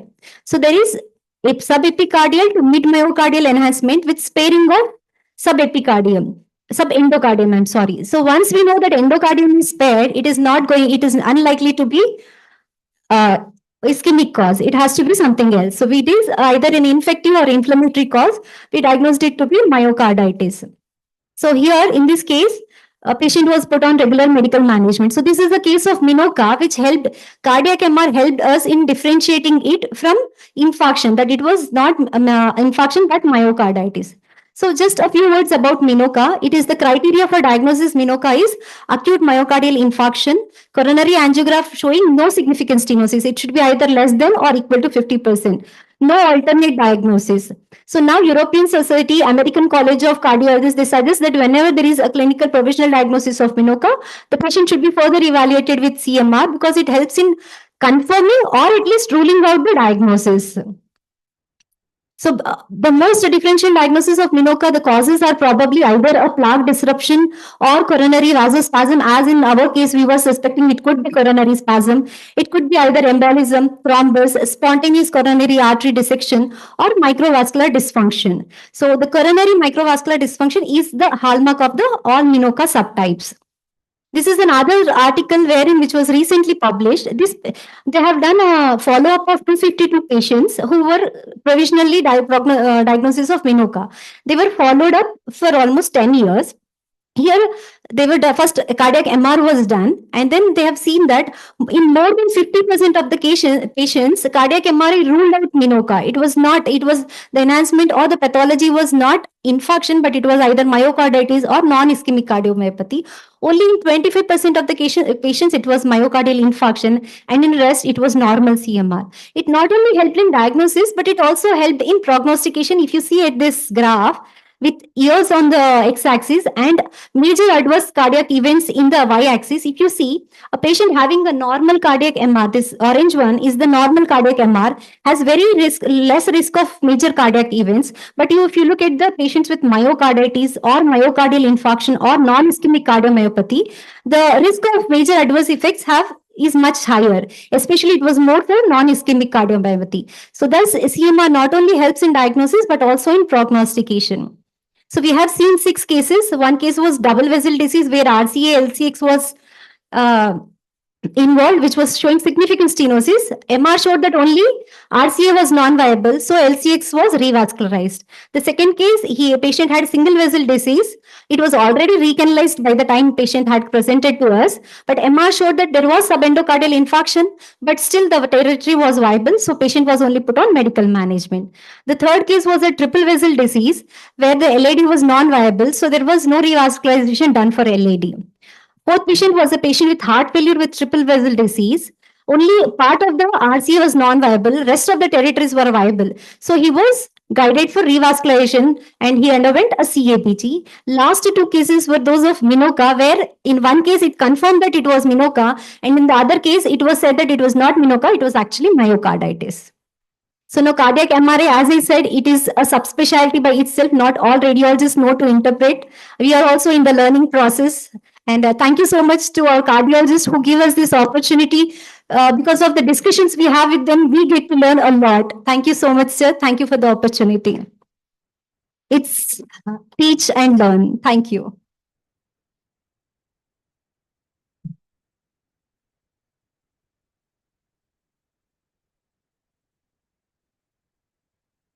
Thank you.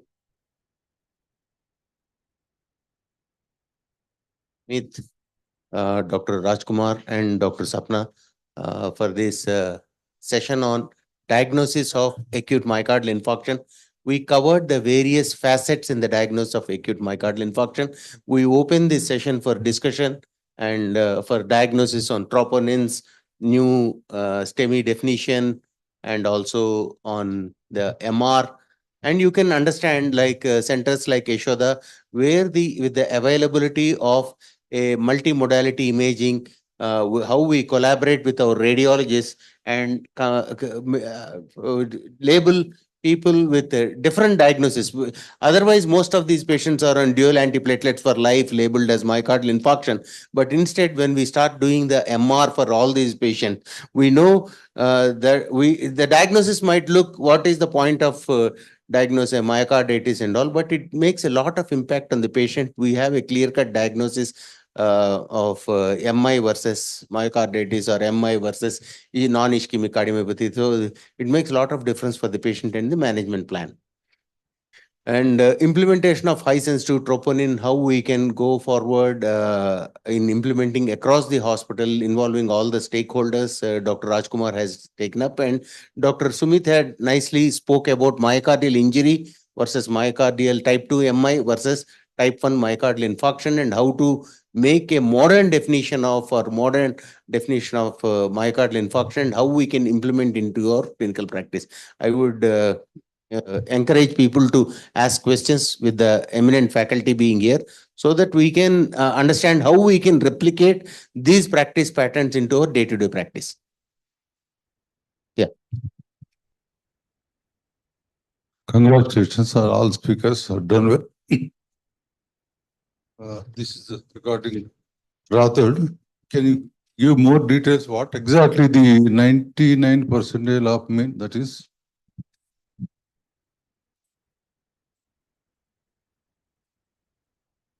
99 percentile means Normal is higher is 14 nanograms is now.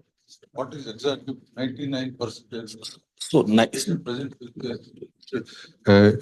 chest pain with ST depressions, he comes with 15 or 13 nanograms. What did it mean?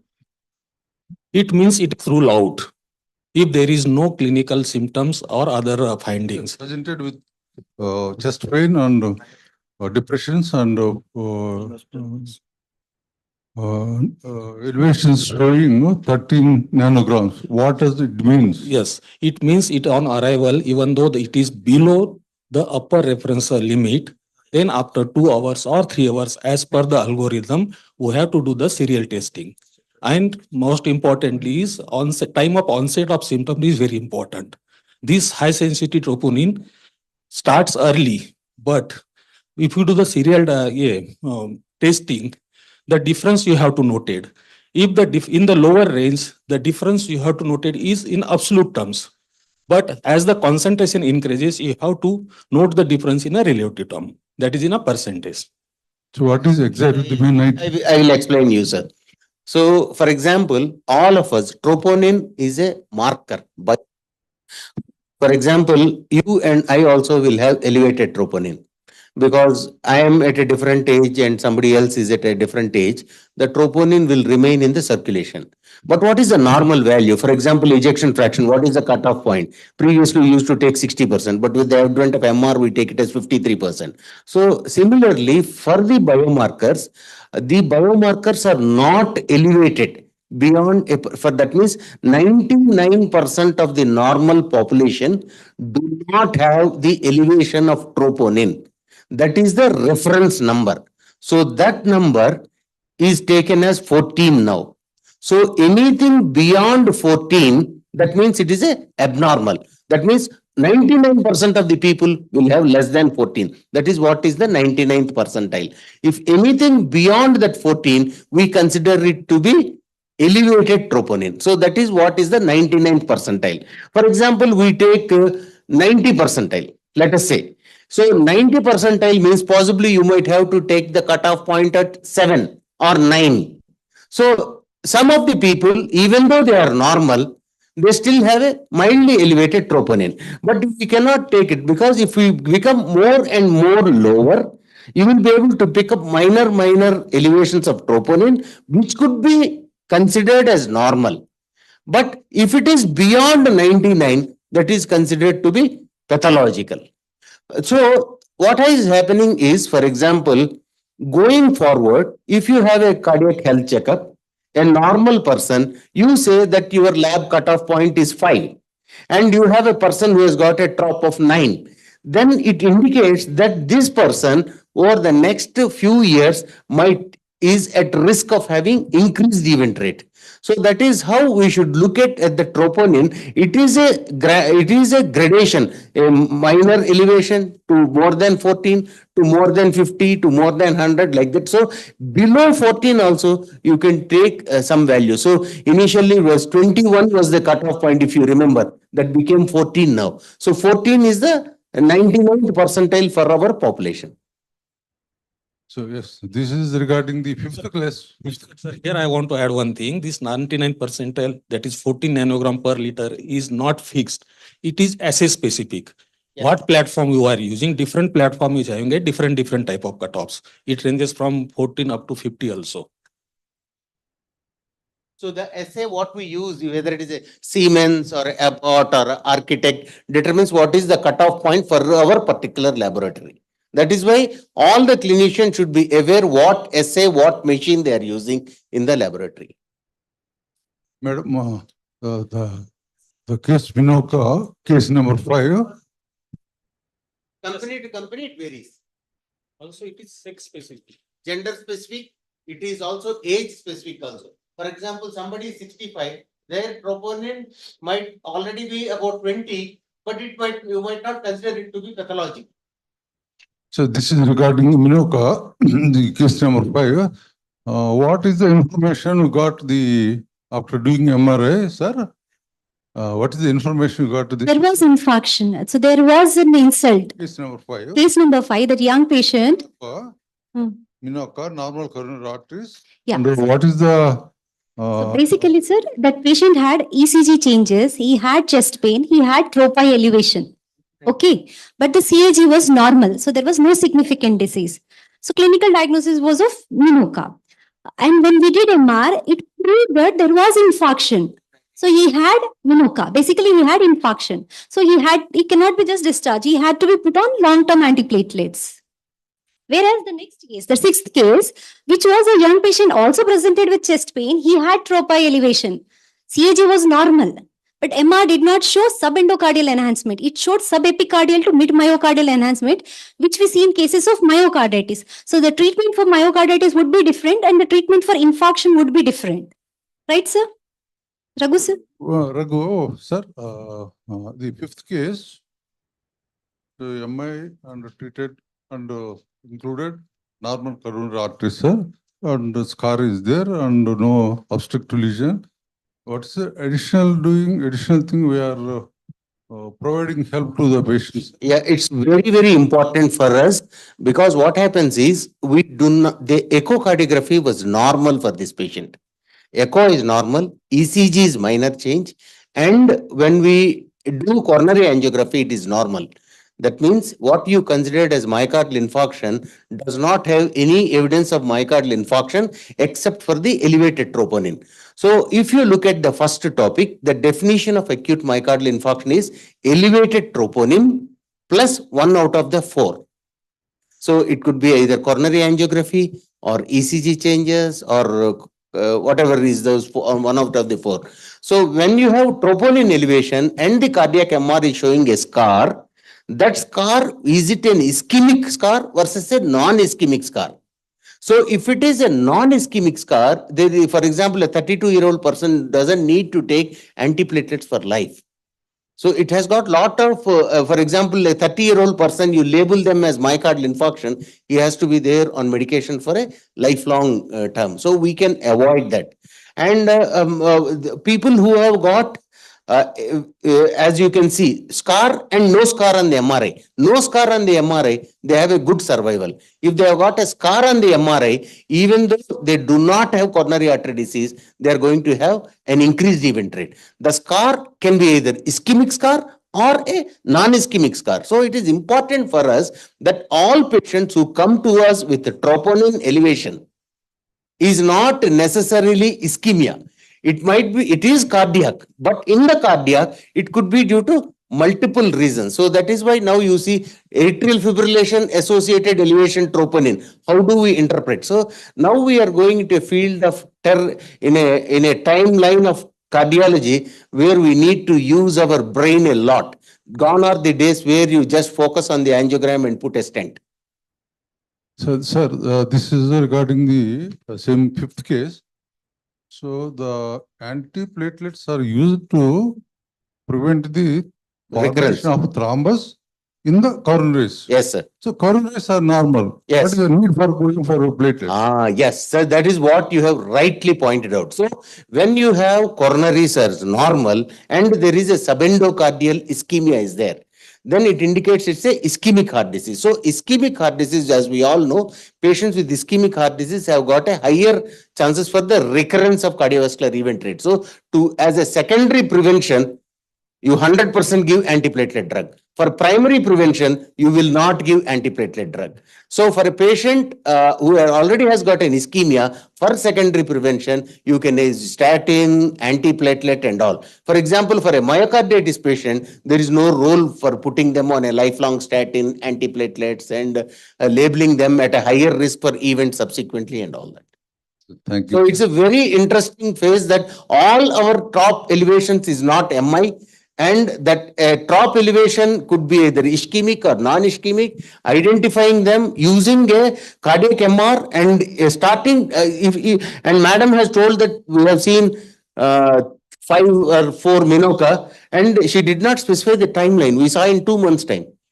Last 2 months only, because what I am trying to say, these are the things which are evolving. Like in you saw in 23, you got the Minoka guidelines come. We started implementing in the practice. It takes some time. Convincing a patient for a cardiac MRI after a coronary angiogram is a big task in our country. So they have to pay, they have to stay 1 more extra day, and then they have to wait for the report. And then we say that, oh, your diagnosis is not myocardial infarction, it is myocarditis. That fellow will think, why did you do the angio for me?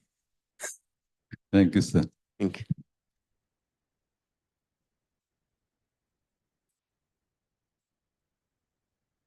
I think with this, Dr. Navneet.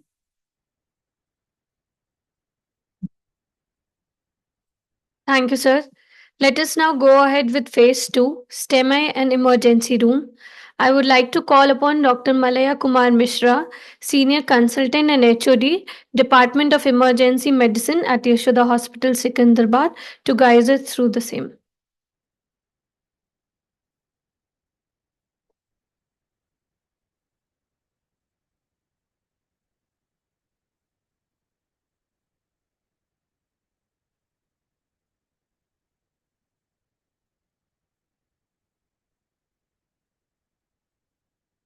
like to thank Raghu sir and the management of Yashoda Hospital for giving me the opportunity.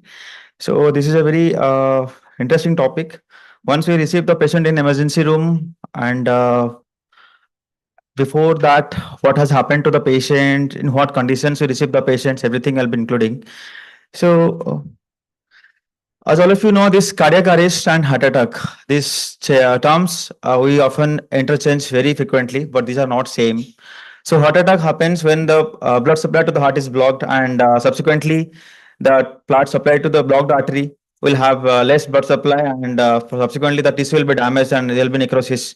In case of cardiac arrest, basically when the heart stops beating, it will be a malfunction of the heart, having some irregular heart rhythms. They will have arrhythmias. So the sudden cardiac death is basically it's a electrical problem, whereas heart attack is a circulatory problem.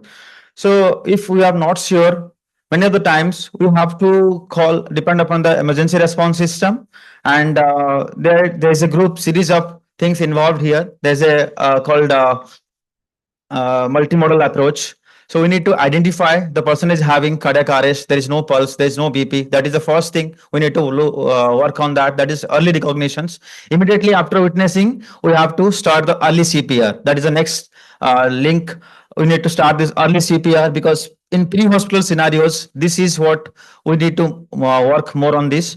Second, after doing these interventions, we need to go for early defibrillations, and subsequently patient need to reach to the hospitals for early percutaneous coronary interventions. So what happens when there is no pulse, there's no BP, and the patient is pulseless? So we need to start this CPR. So I am here right now focusing for high quality CPR. It is basically of five things. One is push hard, push fast. The rate should be 100 to 120, and the rate should be 100 to 120, and depth should be 5 centimeters and 2 inches. We should have proper allowed chest to recoil. Many of the times it is lacking. Third thing is you should avoid excessive ventilations, and minimize the interruption time should be less than 10 seconds. So these are the things we need to work while delivering the high quality CPR. Subsequently, the patient land off into emergency room, and our main priority is to stabilize the ABC, airway breathing and circulation part. Once the patient reaches to the emergency room, we need to obtain a ECG. The timeline says it should be within last 5 to 10 minutes maximum time. Then after obtaining the ECG, depending upon the ECG evaluations, whether it is a MI, ST elevation MI or non-ST elevation MI, we need to alert this STEMI. It's called STEMI, and after that, everything will fall into place. We will involve our cardiologist. The treatment plans, what all of you know, is fibrinolytics, because in these days we are going for primary PCIs, and subsequently patient is having triple vessel disease or left main coronary occlusions, we may go for bypass. So it's a complete disturbances when we will have patients suffering from coronary artery blockages. Basically, ST elevation MI caused by complete blockage of the coronary artery, as I said, disrupting the blood flow to the heart muscles. Subsequently, there will be rapid tissue damage, and the blockage leads to rapid cell death in a large portions of the heart with potentially life-threatening consequences. So we need to have an urgent need for treatment that is will restore the blood flow to the minimize the damage to the heart muscles. Coming to this epidemiology part, little bit widespread of prevalence is there. Study shows that the chest pain affects almost 3 to 7% of the Indian populations, with higher rates in urban centers among those who are having risk factors like dyslipidemia, diabetic being the most common cause, obesity. Then leading cause of death will be ischemic heart diseases like myocardial infarctions are the major contributors to the burden of chest pain. Subsequently, they will be having economical burden for the society, and it including lost productivity, increased healthcare utilizations, and reduced quality of life for those who are affected.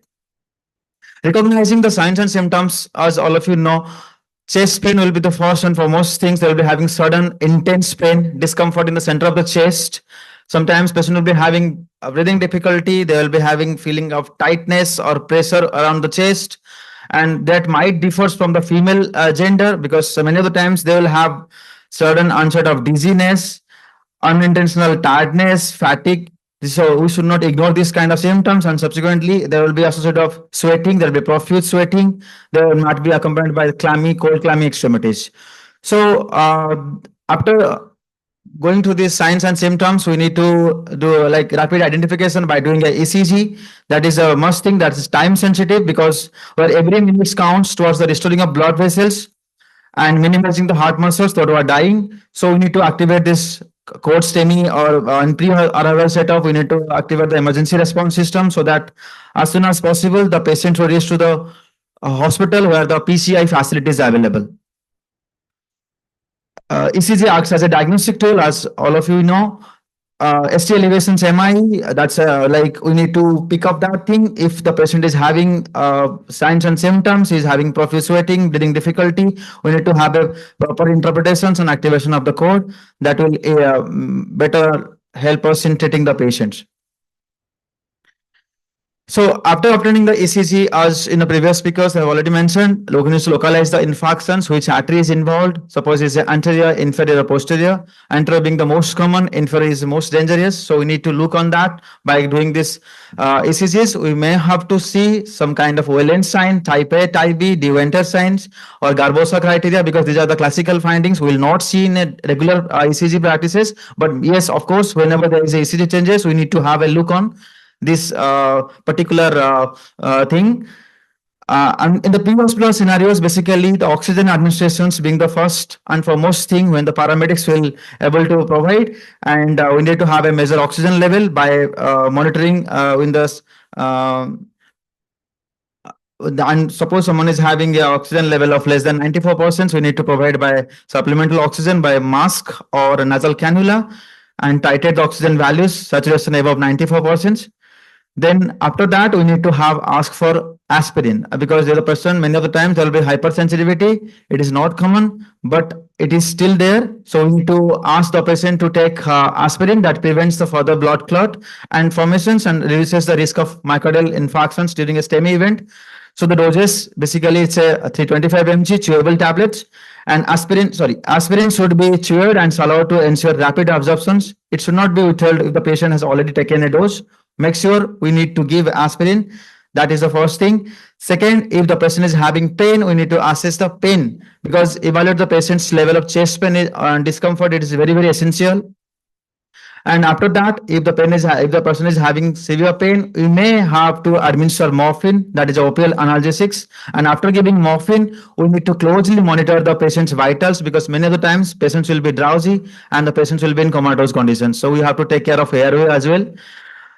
And after giving morphine and pain control, we need to consider for the patient to transport, rapid transport, because we need to minimize that time interval. And many of the times in rural areas, we can have this ambulance setup. And in basically in the marine areas, like we can have this helicopter facilities where the patient can reach to the hospital as early as possible. After reaching the hospital, this STEMI code and PCI enable facility for the immediate intervention to restore the blood supply. So the role of pre-hospital care STEMI management includes critical in the prompt recognitions, diagnosis, and initiation of life-saving treatment for STEMI patients. By stabilizing the patients, administering initial medications that includes aspirin, morphine sometimes, rapidly transporting them to the nearest PCI capable facility, the pre-hospital teams can improve the outcomes and reduce the time to definitive care.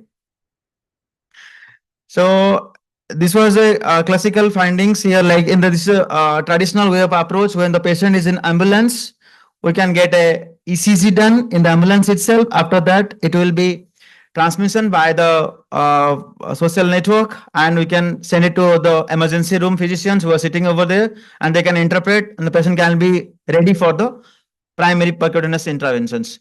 But this is the era of AI. So now it has come into the picture. It is will be having mini portable 12-lead ECG devices installed in ambulance itself.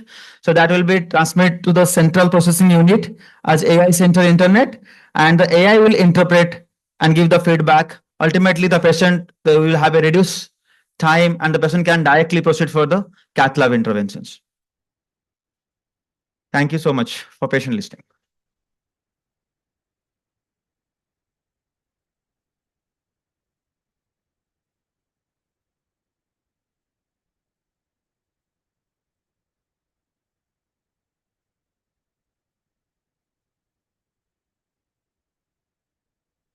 Thank you, sir, for guiding us about the strategies and protocol for managing STEMI before the patient reaches the hospital.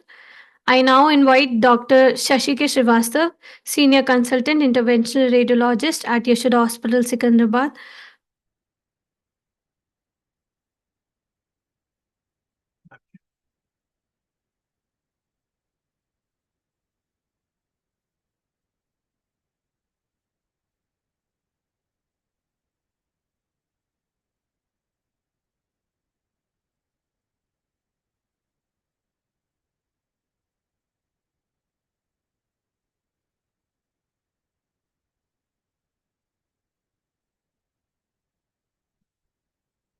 PCA after fibrinolysis. The answer is obvious here. We do PCI for nearly every patient after fibrinolysis, but why? Why fibrinolysis?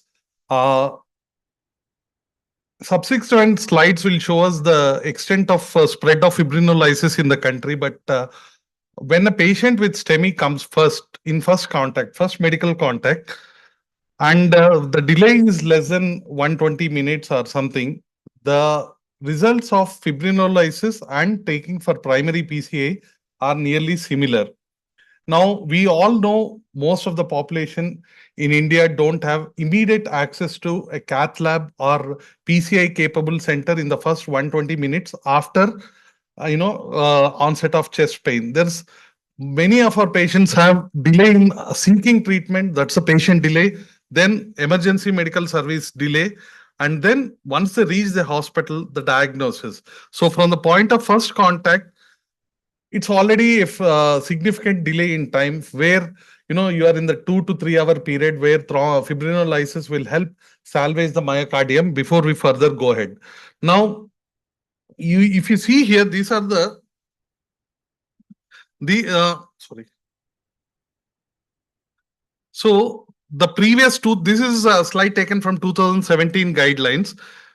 Point of first medical contact, STEMI diagnosis. If it is less than 120 minutes, directly go for primary PCA and take less than 90 minutes for reperfusion and wire crossing. If it is more than 120 minutes, fibrinolysis strategy is indicated. Now, after that, if it is a PCI capable center like ours, immediately take for PCI, and PCI should and wire crossing should be within 60 minutes.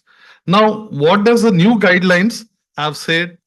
All the things remain same, but after after fibrinolysis, immediate transfer to a PCI center, or either for primary PCI if it is less than 120 minutes, or for early PCI if it is after 120 minutes. These are the guidelines, and we will see why these guidelines have come into the picture. Now, this slide will tell us what state we are in. This is the time from median time to primary PCA. Normally, we talk of 60 minutes, we talk of 90 minutes, but here in India, the time duration is nearly 20 hours. So if you accurately identify the time when the patient has symptoms and you take for PCA, the average time is nearly 20 hours compared to European countries, less than 5 hours. Even there, it is nearly 4 hours. So time delay is very important. And that's where we need to do fibrinolysis because of the access problem. Now, even for fibrinolysis or thrombolysis, the average time taken in Indian situation is nearly 6 hours, wherein thrombolysis becomes lesser and lesser effective. Now, so ideal time less than 60 minutes for lytic or less than 90 minutes for PCA. Once that is done, you need to look at the pathways, rescue or ischemia driven or routine PCA. Let's see the evidence for each of them. Now, why time matters? In the first 3 hours, you see this, even from the ACC guidelines, there is no preference for either thrombolytic therapy or PCA if the MI patient has accurately presented within 3 hours of onset. Most of the patients coming from periphery, if they send us the ECG and tell us what should we do, we tell thrombolyze and then send, or if it is less than 120 minutes, we tell send directly. Now, what is the evidence for this? This Prague 2 tile, CAPTIM tile, Vienna registry, these have all shown that within 3 hours, in the early hours, thrombolysis is as good as primary PCA, the cutoff being 3 hours. Now, if thrombolysis is good enough, why do we leave it at that, and why do we think of PCA? Now, Fibrinolysis achieves normalization of flow, that is TIMI-3 flow. TIMI is the frame count that we do in angiographic frame count in only 50% of the patients. So if you thrombolize 100, the adequate blood flow in the culprit artery is seen only in 50% of the patients versus 86 to 89% in those who undergo primary PCA. So thrombolysis only 54% have TIMI-3 flow. Primary PCA has 80 to 90% TIMI-3 flow. That shows primary PCA is more beneficial. And why is TIMI-3 flow important? The benefits of thrombolysis are more pronounced if TIMI-3 flow is achieved only. Whether you do primary PCA or thrombolysis, TIMI-3 flow determines the outcomes. And the other risk only with only fibrinolysis is reocclusion after successful fibrinolysis is nearly 13%. So 13% of patients will have re-MI after fibrinolysis. So this is some examples of from different trials which have shown varying rates of 1.8 to 8.8% with re-MI after tenecteplase, streptokinase, tenecteplase. So in spite of using all these drugs, the re-MI is nearly 8 to 10% or 13% on an average. So obviously only fibrinolysis is not sufficient. Then how do you diagnose failed fibrinolysis? So what are the ECG markers? Most of us know this 50% resolution, but the actual one is 50% resolution of ST segment elevation in anterior leads and 70% in inferior leads at 60 to 90 minutes. So when you give a lytic agent and you check at 60 to 90 minutes, if the resolution of ST segment is less than 50 or less than 70 in inferior leads, it indicates failed thrombolysis. Apart from it, you can also do it from the add all the ST elevations and then divide it also. The patient may have persistent chest pains and electrical or hemodynamic instability. These are all signs of failed fibrinolysis. Let's look at this. Now, these reperfusion criteria about are also very vague, and if you don't diagnose them, you unnecessarily delay the PCA. So if the resolution of symptoms are there, then the median time from fibrinolysis to angiography in this study was 22 hours. But if there is persistent elevation, you take the patient early for PCA, thus salvaging the myocardium. So the criteria are not really well decided it. Now, why do we do routine early angioplasty after thrombolysis? Because lysis is not the final step. We have seen in the preceding slides that it is only 50% effective. There can be re-MI, and hence we need to open the vessel completely. And that's why the concepts of early PCA after thrombolysis has come. Now look at these slides. Routine early PCA is green, and this shows that compared to standard treatment, early PCA decreases the occurrence of endpoints. So when you do early PCA after thrombolytic therapy, the outcomes are better. Now, the other important point about the thrombolysis versus PCA is whenever you do thrombolysis, as time increases, the benefit decreases rapidly. So you do it thrombolysis at 3 hours, the benefit may be good, but at 6 hours, 8 hours, 10 hours, the benefit decreases rapidly. The same is not true for PCA. Even if you do it, you can salvage better. Even if patient comes at 6 hours, 7 hours, the benefit relative to thrombolysis is more with PCA, and hence you need to do primary PCA or early PCA more often. Now, so within 12 hours, still primary PCA can be possible. Otherwise, thrombolysis can be successful. Now, based on these, we have now two pathways. Delay is very less primary PCA. Delay more, we do what is called pharmaco-invasive strategy. This can include rescue PCA based on some evidence which we'll see later. Now, this is a good slide in that it will tell us what are the different types of PCA immediately following MI. Let's look at primary PCA immediately done, simple, good. If you can't do that, let's look at it. What is facilitated PCA? Facilitated PCA is you are in a PCA capable hospital where there is access to cath lab, but you still thrombolize and take patient immediately to cath lab. Now, that sounds interesting because you have two modes of revascularization, but the outcomes are not good. What are the studies? Ascent 4 and Finish. We look at them. There they have shown increased worse outcomes.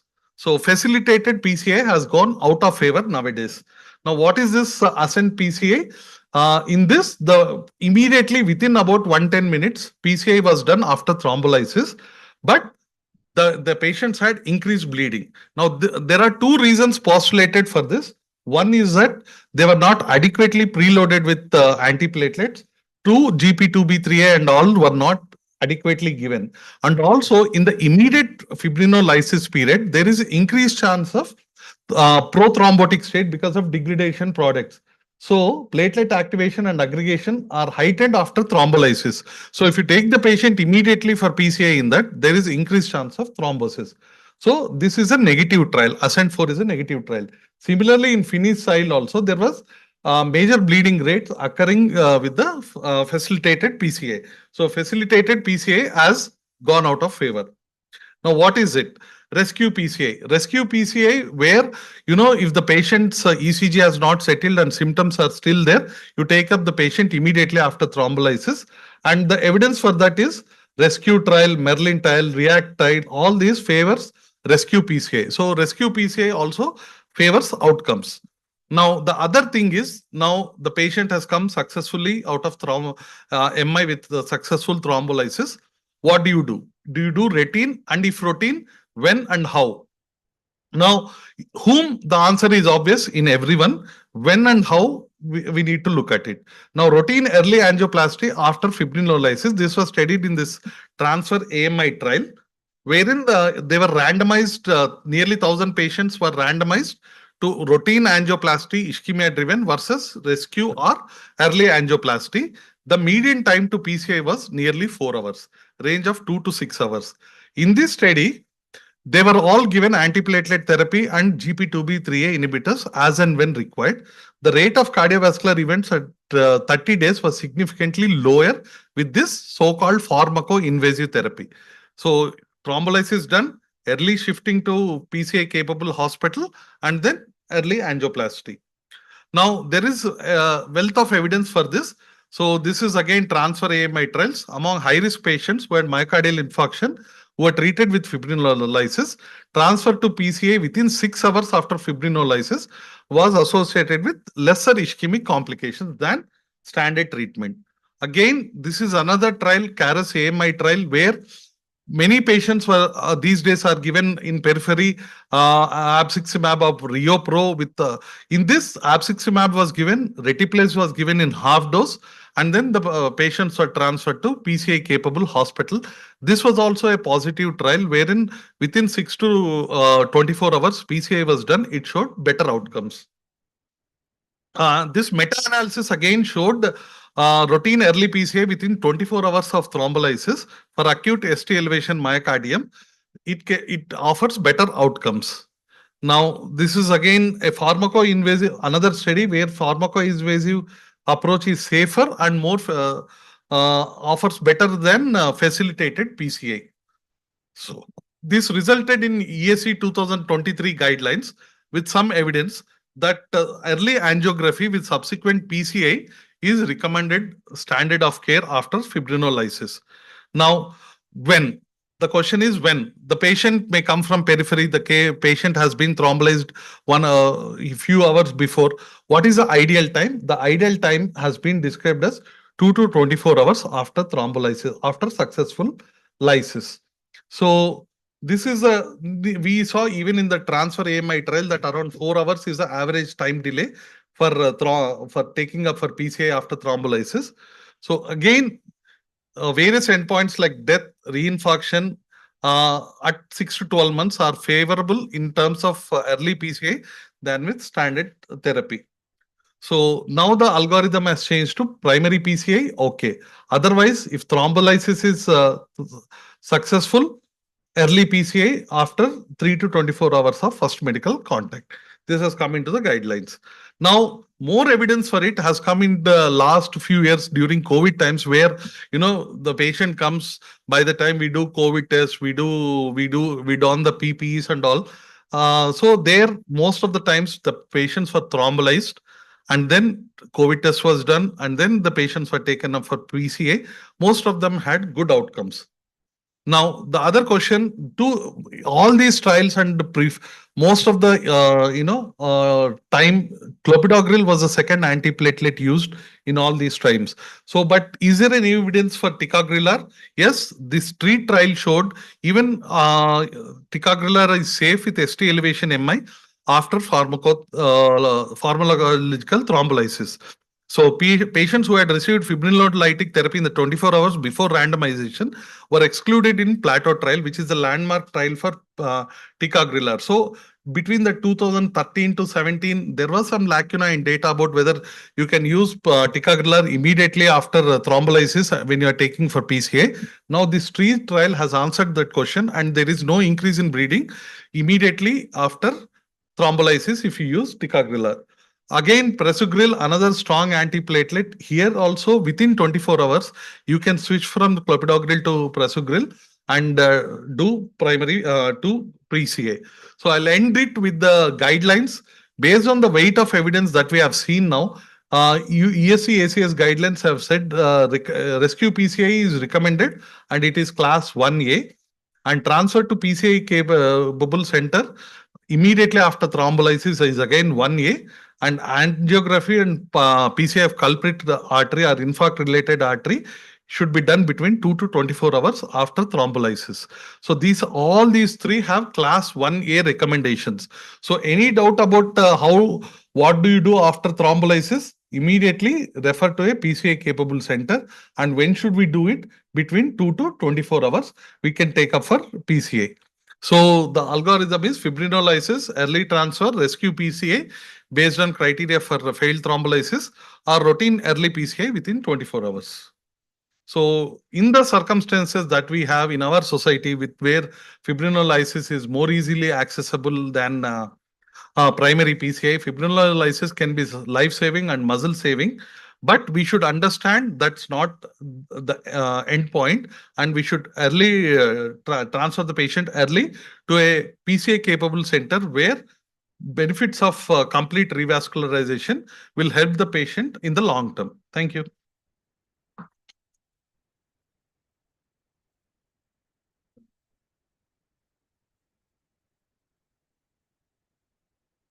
I keep seeing lot of times patients being kept after thrombolysis in the hospital, considering that there is a risk of transferring the patient after a successful thrombolysis. But means during transport, if something happens, there is a medico-legal risk for the primary doctor. So how do we address that apprehension in the mind of the doctor? Probably we may have ambulance equipped with basic support like a defibrillator or ventilator, and the chances of immediate post thrombolysis risk are negligible. I mean, except for arrhythmias, which we can manage. IC bleeds, if they happen, there's nothing we can do. But a capable ambulance delivery system with defibrillator can help. Okay. Then one more thing is, for example, we want to assess the how successful is my thrombolysis. How long should I wait before I say, and based on what parameters I should say my thrombolysis has been successful or unsuccessful? Yeah, we probably have to wait for 60 to 90 minutes, sir, based on the guidelines, because that's when we define whether the thrombolysis is a failed one or a successful one. If the ECG elevations have not reduced by even 50% in anterior leads and 70% in inferior leads, that means it's a failed thrombolysis. Also, if failed thrombolysis mandates urgent referral to a PCA capable center. So probably 60 minutes is the time when you want to keep the patient and shift to a PCA capable center. Yeah.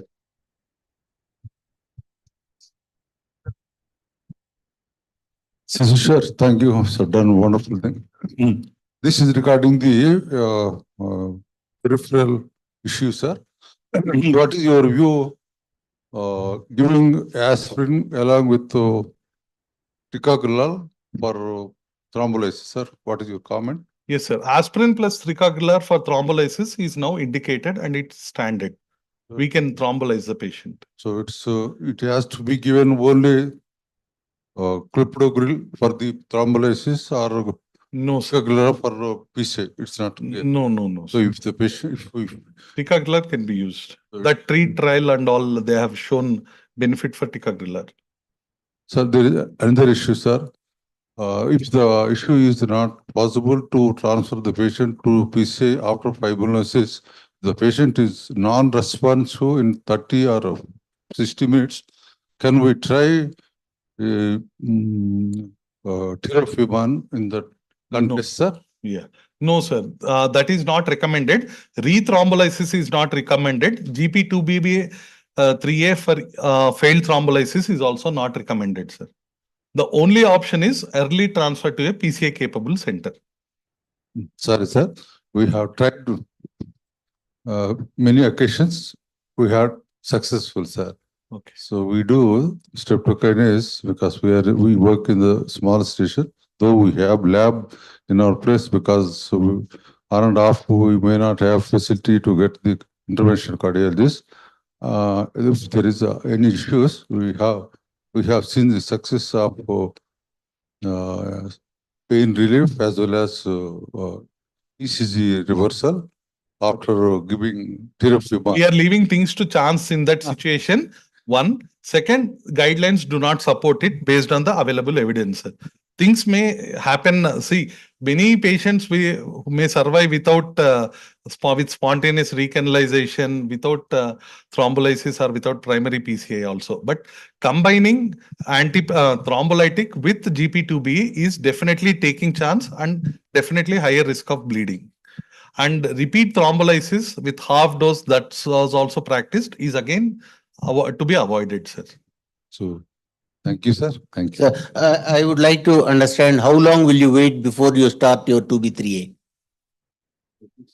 30 minutes. 30 minutes. So I think that is one, that's why I was asking the question. As per the guidelines, if the patient does not respond also, wait for 60 to 90 minutes. That's what the slide is showing. So it is important learning for all of us, how long we should wait. So within the 90 minutes, if the patient doesn't get a complete relief of chest discomfort also, we need to counsel the family that it will take about 60 to 90 minutes. End of 90 minutes only, we will say whether the patient has responded or not responded. Then one more, this one, there is in the 2023 guidelines. For example, you have a patient who is going within 120 minutes to the cath lab, not for the fibrinolysis arm. So if the person is not receiving fibrinolysis and directly going to the cath lab, so the latest guidelines say that you should give a single antiplatelet agent.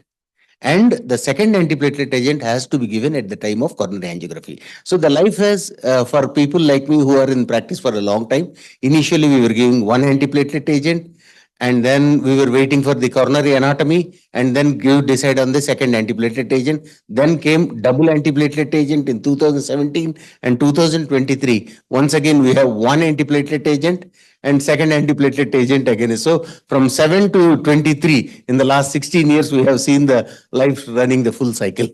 Thank you, sir. Yeah, thank you, Rishi. Thank you.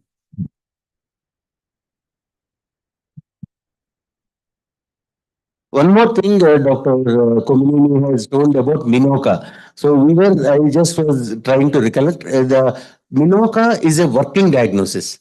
So once a person has got a normal coronary after acute MI, we should always do further workup. It is not a final end diagnosis for the patient. So we have to tell them that you need to get a cardiac MR. So we might say that in Guntur we don't have cardiac MRI, Chalkalurpet we do not have cardiac MRI. But I think once we start understanding the knowledge, you will invest in a cardiac MRI soon.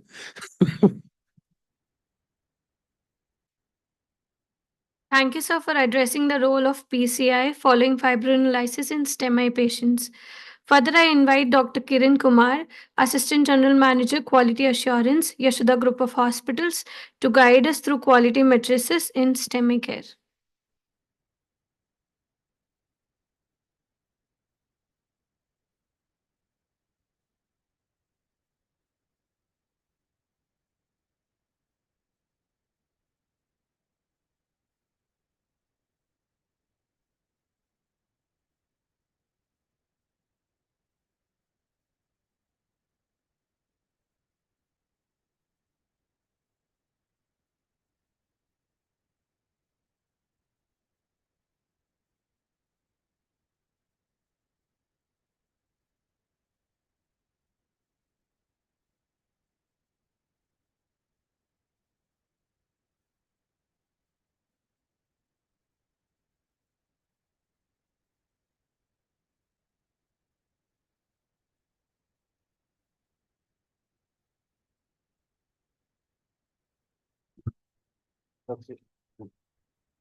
Before we keep on this slide, I will ask Dr. Shashikant.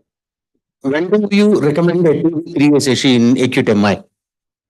As a part of primary PCI or as a part of the pre-hospital transfer? What is the role of GP2B3A? Post thrombolysis? For primary PCI, post thrombolysis, pre-transfer to PCI, post Okay. PCI. First rule for any doctor is do no harm. So if that is the principle, then post thrombolysis, it is better to avoid a GP2B3 inhibitor. There have been innumerable cases of CNS bleed when you give thrombolysis with 2B3 inhibitors, especially if you land up in a trouble with an intracranial bleed and the patient goes to court. There's nobody to save you. There's nobody to save you because it's against the guidelines. So do not use 2B3 inhibitors unless you're planning an intervention on the cath lab table. In that situation, we give small boluses of 2B3 inhibitors. And that's it. We don't give an infusion, especially if you've given streptokinase. It's a systemic fibrinolytic agent. It's a very powerful drug, very severe effects, and the effects last for almost 24 hours. So those patients who are receiving streptokinase, please do not give 2B3 inhibitor. Number 2 point, if you're giving tenecteplase or alteplase, they are fibrin-specific thrombolytic agents. So these drugs have their effect gone by about 2 to 6 hours. In that situation, if you are not finding a benefit, again, probably a short bolus of 2B3 inhibitors will be helpful. But by this time of 6 hours, your clopidogrel has already started working. Your aspirin has already started working. And almost 80% of the antiplatelets effect is already on. So again, the role of 2B3 inhibitors in the periphery is on the lower side. Third important point, if you do not want to thrombolyze a patient, okay, do not thrombolyze, but you would like to give a 2B3 inhibitor in the periphery and ship him to the cardiac center, that is also a fair decision because you can give him a small bolus of heptafibitide or tirofiban, put him on an infusion and ship him to a cardiac center. That would be the better way rather than giving a thrombolysis, especially STK and then a 2B3 inhibitor. It's a deadly, dangerous combination. I think one should avoid that. Whatever your experience, but once you go to the court of law, you're finished. When which projects after window period, sir? So up to 1 hour, 3 hours or 4 hours, thrombolysis still works. But beyond the window period, the best mode of opening up the culprit vessel is angioplasty. Best mode is angioplasty. The faster, the quicker, the better.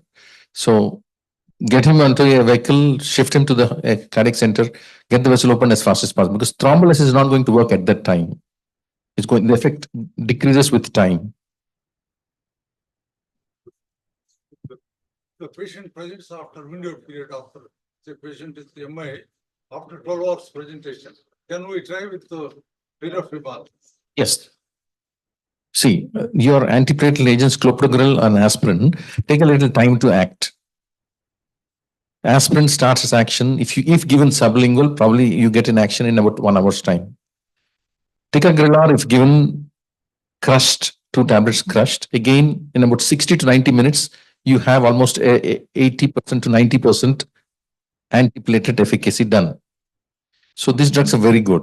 But in case you feel your drugs have not reached the system and you're sure the patient, you have given the tablets and the patient is vomited, you're not sure he's reached this. In that situation, you can give your tirofiban or eptifibatide IV because you're going to give a direct antiplatelet action. Vomiting would not have disturbed that IV route. And in delayed presentation, you can give a tirofiban and eptifibatide and ship him to the hospital. Again, late presentation, the best option is angioplasty. Raghu, your comments. That's what I wanted to ask Seshi also. Seshi is here? Yeah. Seshi, so what is the time, Dr. Komini is asking, what is the time up to which you can thrombolize a patient? In one of the slides that I showed, the efficacy of thrombolysis comes down rapidly once you cross a 3 to 6 hours period. So if you're crossing 6 hours, unless you have no other option, primary PCI up to 12 or even beyond up to 24 hours is a better option, because the benefits of PTCA and angioplasty do not decrease as rapidly as the benefits of thrombolysis. So 10 hours after thrombolysis, after presentation, thrombolysis may not be at all effective, but PTCA, we may still do a good job. So one of the slides, up to 12 hours, you can still call primary PCA. One more important thing is, if there is an occluded infarct related artery after 48 hours. There is no guideline says it is class no. 3. Class 3, we should avoid that. We should avoid 48 hours. 48 hours. After 48 hours, opening up the artery by PCI is going to be deleterious. So we should not try to open the artery. It's a red.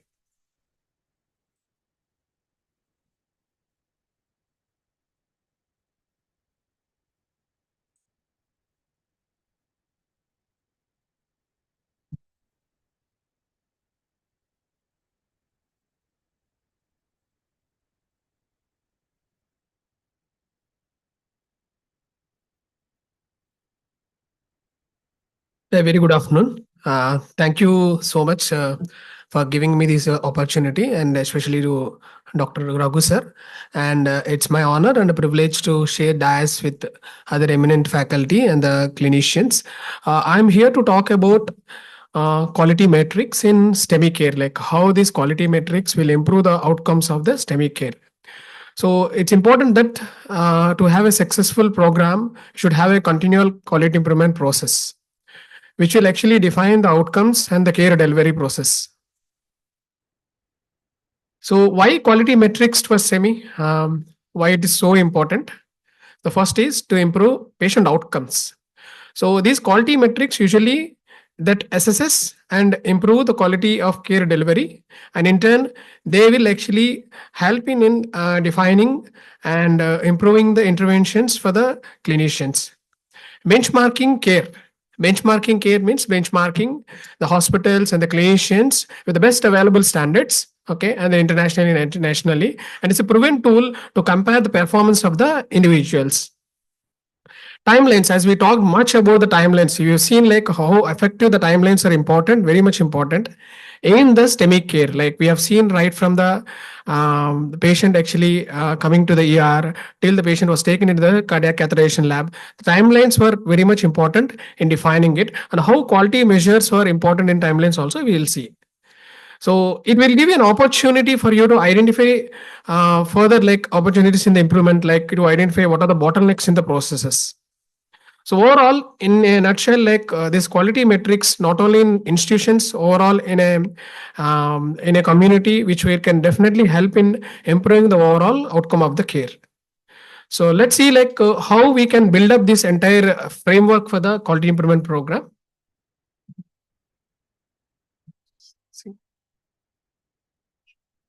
So the first and foremost is you should have some of the quality improvement initiatives to be driven in the organization.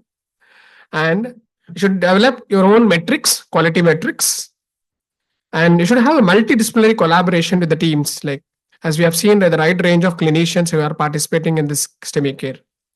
And the standardized protocols called clinical pathways. Quality improvement initiatives. One is, as Dr. Malay Mishra sir has said, like a code STEMI. One at institutional level, another is community level. Having a code STEMI, like having a proper process flow right from the patient's arrival from the ER and ED triage, and assessing the patient's signs and symptoms and diagnosis, and intimating communication to the cardiologist, and patient was taken into the cardiac catheterization lab for the PCA. So fragmenting the care, okay, having a process flow and implementing this code STEMI will definitely give good results in the outcome of the care. Another one is, like, if you see the sharply, there are many articles which are published and proven like evidences saying that having this code STEMI has almost reduce the time for almost double the time. Like if you see the institutions who have implemented this code STEMI have taken up these patients within 90 minutes of ER arrival. And those who don't have these protocols and code STEMI implemented, it has taken almost more than 3 hours of time. So this is one good model which we have studied at India. There is a pilot which is done, pilot study in Tamil Nadu, which is talking about how this STEMI care can be improved at community level. This is called hub and spoke model. If you see here, there is a hub which is PCA capable, and there are like D and C capable institutions, like there are primary institutions, and these are all like small healthcare setups. So if you see this PCA capable is how these are connected to the other healthcare facilities. If you can see, there are many times if you see the patients end up with D and again coming to C. So there is a lot of actually important time we will be wasting at this stage. Having this network, actually you can actually direct the patients right from the D to directly A. So this is how there are multi-centric studies which have been done in Tamil Nadu, and it has improved a lot of actually improvement in the giving a STEMI care. So what all quality metrics we can see? I can say like this quality metric should encompass throughout the patient clinical course, right from the patient entry to ER till the patient discharge. So what at the time of STEMI onset, so what measures we can consider is like total ischemic time. When the patient had the chest pain, total ischemic time we can consider. What all interventions we can have? We can bring a lot of awareness among the public. So this is one aspect like which currently our country is lacking. And having an emergency activation systems. Okay, like 108, even in Yashoda, like 105 So having these emergency activation systems, which definitely actually improve this stage. The next stage is about EMS activation. EMS activation right from the patient entry into the ER. So what are the patient measures we can see? FMT 2B, like first medical contact to balloon time. There are institutions which actually drive right from the when you receive a call, like they send the rapid action team, and right from the first medical call, medical contact with balloon time, they capture measures. So what are the interventions can be issued? Like as we have seen in the earlier presentations, like pre-hospital ECG. Pre-hospital ECG will definitely actually improve a care delivery and bypass non-PCA capable hospital. In the previous slide, I have seen like there are a network of hospitals which are not PCA capable. So with this EMS activation at having these measures, the first medical contact to balloon time, we can actually bypass non-PCA capable hospitals, and even sometimes we can directly land up the patient at CCL, like cardiac catheterization laboratory, pre-hospital activation of CCLs. Then moving on, patient arrived at ER, ED arrival, what all medicines? Like majorly, like most of the institutions will follow, like so door to electrocardiogram time, ECG time, and door to balloon time, and door to needle time, and door in to door out time. There are certain institutions like which are not PCA capable. So what measure they can consider is when the patient has come to their facility and when the patient has left their facility to another PCA capable facility. So they can capture DI, DO. So what all interventions are important, like pre-hospital ECG interpretation, dedicated chest pain triage, and CCL activation from the ER physician, by the ER physician. So CCL activation and PCI. So what all measures to be considered? Like door to balloon time. Interventions, as I mentioned, pre-hospital CC activation, and you can bypass even ER. Sometimes you can patient when you have a first medical contact at emergency services, you can bypass even ER, and you can directly patient can land up at CCL laboratory. And if you have an on-site cardiology coverage, The most importantly, most of the institutions which ignore is discharge stage. So discharge stage, what all measures can be considered? You should have a guideline directed treatment prescription, because you have seen the treatment which is given by various clinicians which are not actually not uniform, like because of not having clinical pathways and clinical protocols established. So this guideline directed treatment prescription which definitely have an improvement in the post discharge care and evaluation of ejection fraction and cardiac rehabilitation referral. So what all interventions you can follow up, like the post discharge follow up. Very few institutions will take up this post discharge follow up, and having a clinical pathways and protocols, and at the time of discharge, and having a patient and family education. So to summarize all these metrics, what are the widely used in quality metrics in STEMI? So as I mentioned, I have segregated them into three actually stages. One is pre-hospital process, hospital process, and the post-discharge.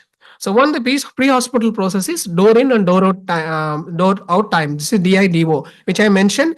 The time the patient, presentation to patient leaving to the ER in a transfer to a PCA capable center. So there you can consider having this measure called DIDO. So the benchmark which is less than 30 minutes. And the next quality metric which you can consider for the in-hospital processes is door to electrocardiogram time, the time between the patient's arrival and the performance of ECG. So this should be less than 30, this should be less than 10 minutes. When the patient has come to the ER and when you have taken an ECG, it should be less than 10 minutes. Door to balloon time, this is also an in-hospital process indicator where you have seen the time between the patient arrival or from the EMS to the initiation of balloon for angioplasty or PCI. It should be less than 90 minutes. So other indicator is like door to needle time. It is also an in-hospital process indicator where you can see the patient's the time of arrival at the ER from the initiation of a fibrinolytic therapy like thrombolysis. This improves patient outcomes and lower the mortality rate. Like benchmark, what we can see is less than 30 minutes from the patient arrival at the ED. So there are certain indicators which we can monitor is readmission rate.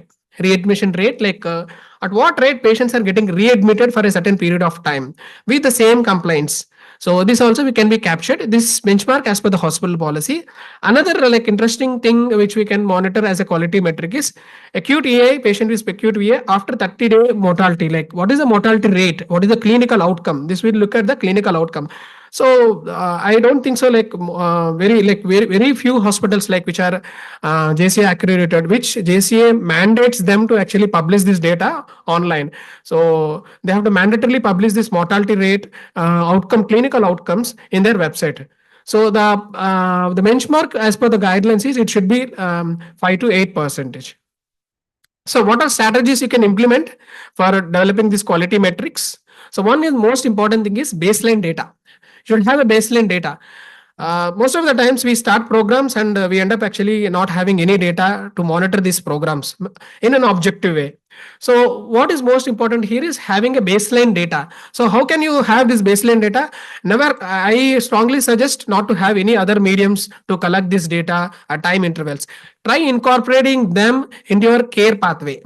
So we have established at our Yashoda Hospital, we have this ACS pathway where you have seen like most of the time intervals, what I have mentioned to capture this quality metrics are already being actually captured in this process. If you see date and time of patient arrival, and even if you can see like whether the previous patient had any previous visit, like we can see like readmission rate also, and you can see what the time the patient has taken ECG. So with this information, you can try collecting the baseline data, which is useful for measuring the quality metrics.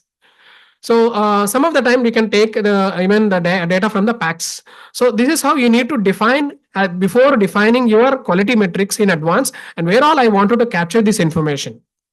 Another strategy is having a process mapping. This is the most important step actually in the most of the programs, most of the institutions, they miss. So how can you do this process mapping? You can shadow a patient. You can shadow like 5 to 10 patients. You can shadow a patient right from the patient entry till the patient is sent into the cath lab. So where you can understand what are the bottlenecks of your entire processes. If you see right from the patient entry from ER, you see a lot of touch points you can see with the various number of hospital processes and hospital staff also. So once you shadow this like patient journey, you will understand what is the process flow and where are the bottlenecks. So most importantly, what approach you can adopt here is RCA. It is not right coronary artery. There are similar terminologies which you can see because right coronary artery. Here it is root cause analysis. Root cause analysis.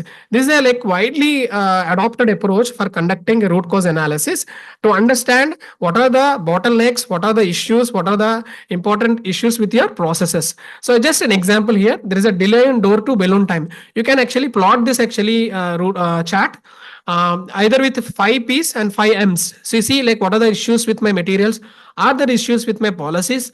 Are any issues with my personnel? So you can narrow it down like what are my issues so that you can work on improve the process flow. So another important approach is having a multidisciplinary approach. So here is interdisciplinary team. You see like you will be handling many complex cases where you require interdisciplinary treatment approach, where you require support from other clinicians also. And in hospital, multidisciplinary teams. So as I mentioned, like right from the ER till discharge, you will encounter with many of the hospital staff, right from physicians, nurses, rehabilitation therapists. So you should have an interdisciplinary approach.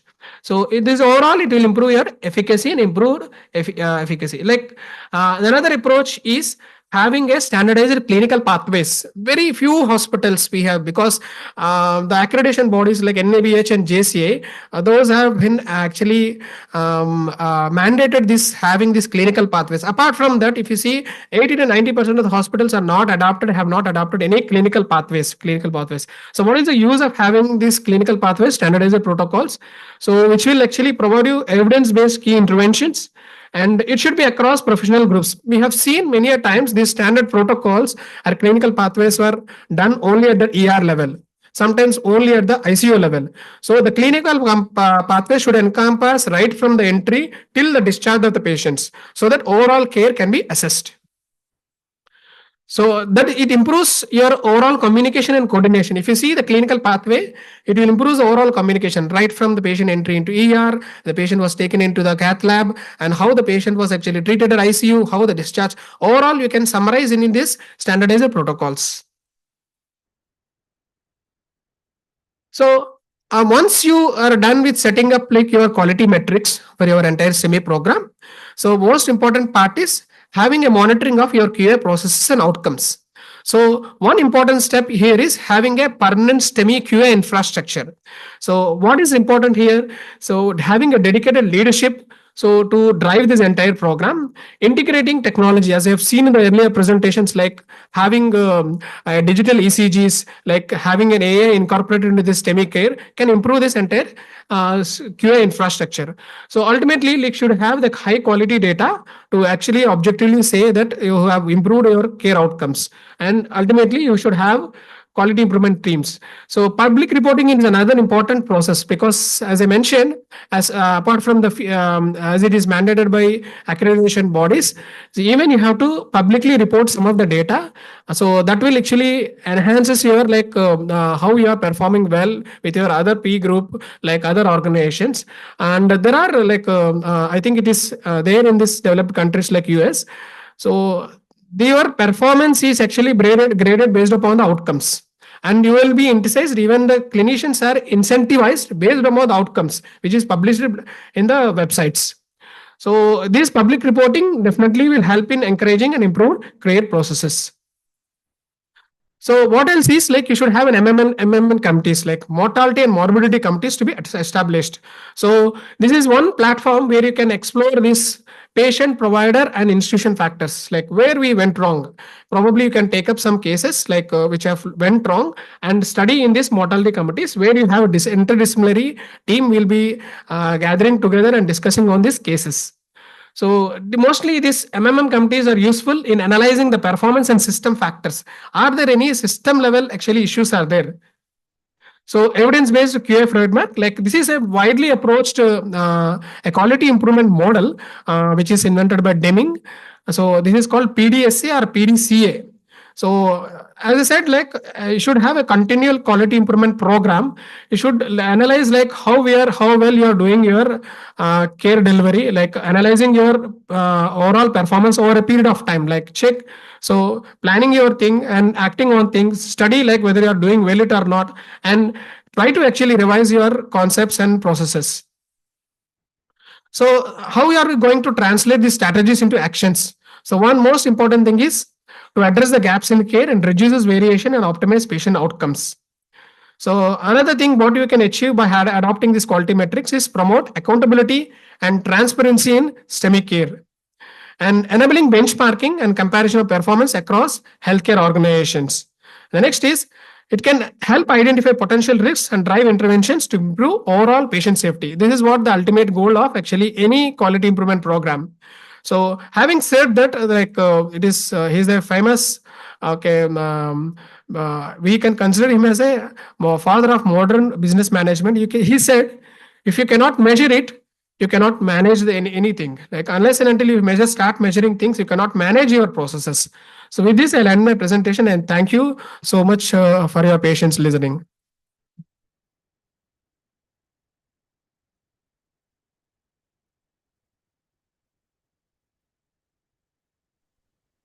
Mr. Kiran, for giving us this wonderful, exhaustive presentation on quality. I think we have Dr. Sadanand Shetty waiting from Mumbai. He is my good friend. He is the Vice President of the Lipid Association of India. Are we going to connect him or ready? I am Are already we ready? online, Raghu. Yeah.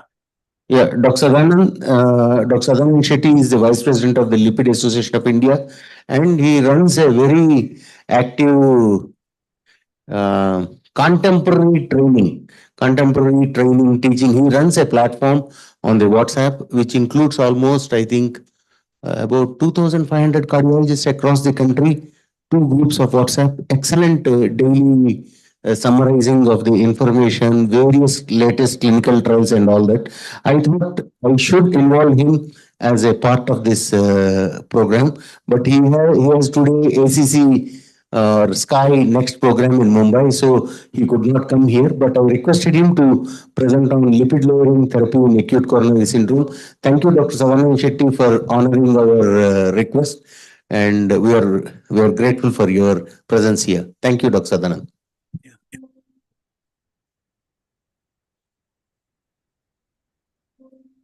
Just few minutes ago, there is some just 1 minute technical, I will just solve it, Solve something. Till that time, you just see the. Yes. You can discuss the previous just few minutes. Yeah. Okay. We had Dr. Kiran, Mr. Kiran, who was presenting about the quality improvement metrics in our practice. They are of essential use. For example, somebody might be running a single doctor center. The importance of implementing the quality metrics is you will have a team to address the issue. Otherwise, what will happen is only the doctor will be trying to bring about the process change and nobody is a stakeholder. We have so many stakeholders who find themselves empowered as well as responsible for carrying out these time frames, timelines, and all those things. It's impossible for us. Otherwise, you will get, the clinician will get exacerbated by the process delays and time delays. Sometimes the delay will be from some simple things like, for example, acute myocardial infarction, angiography done, patient is lying on the table, decision not taken by the family. If you have a proper educational framework so that, look, if you delay beyond 90 minutes, you are going to die faster, take a decision immediately. So all will come with a proper educational material also. Without the educational material, without involving multiple stakeholders, I think quality metrics is very important. I still, 4-5 months ago, we had the NABH award for the cardiology team. The first question what they were asked is, what are the quality metrics you employ in the cardiac cath lab? To the nurses. So the nurses should be aware of what are the quality metrics. Otherwise, if they are the doctor is only bothered about door to balloon time, I think that is going to fail miserably. किसी ने मुझे यहाँ का link दिया है मनविश Yashoda hospital. You can see my slide. You can see my slide, Raghu. Yeah. Yes, sir. Could you see my slide? Dr. Sadanand. You can see my slide. We can see your slide and we can hear you also. So can I start? Yes, sir. Please Yeah. start. Yeah. Thank you, Yashoda Hospital, and in particular, Dr. Raghu. Of course, Dr. Raghu has requested to be physically present at Hyderabad, but due to some logistic, I could not make it. So what I'm going to do for the next 15 minutes or so is to talk about why lipid-lowering therapy in acute coronary syndrome is an important topic. All of us know that acute coronary syndrome represents a constellation of events. You know,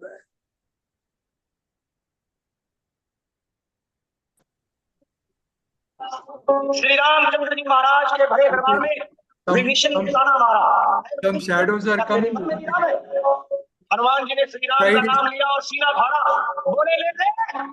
Can you hear me, or the slide is slide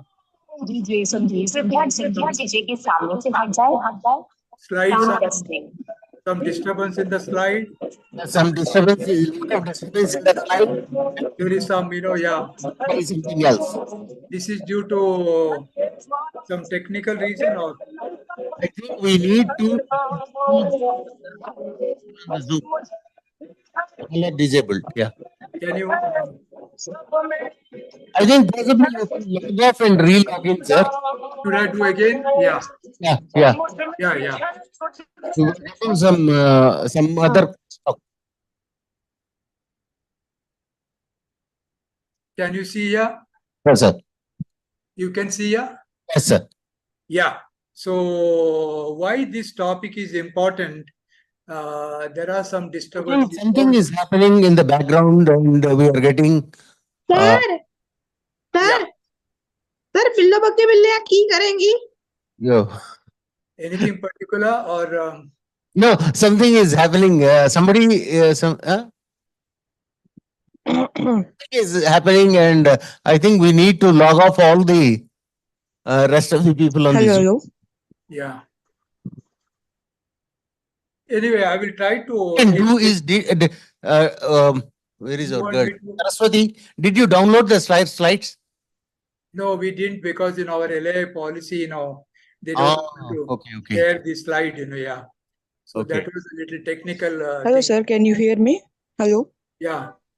Yes. Who is it? Sir, actually, I'm speaking from Zoom helpline.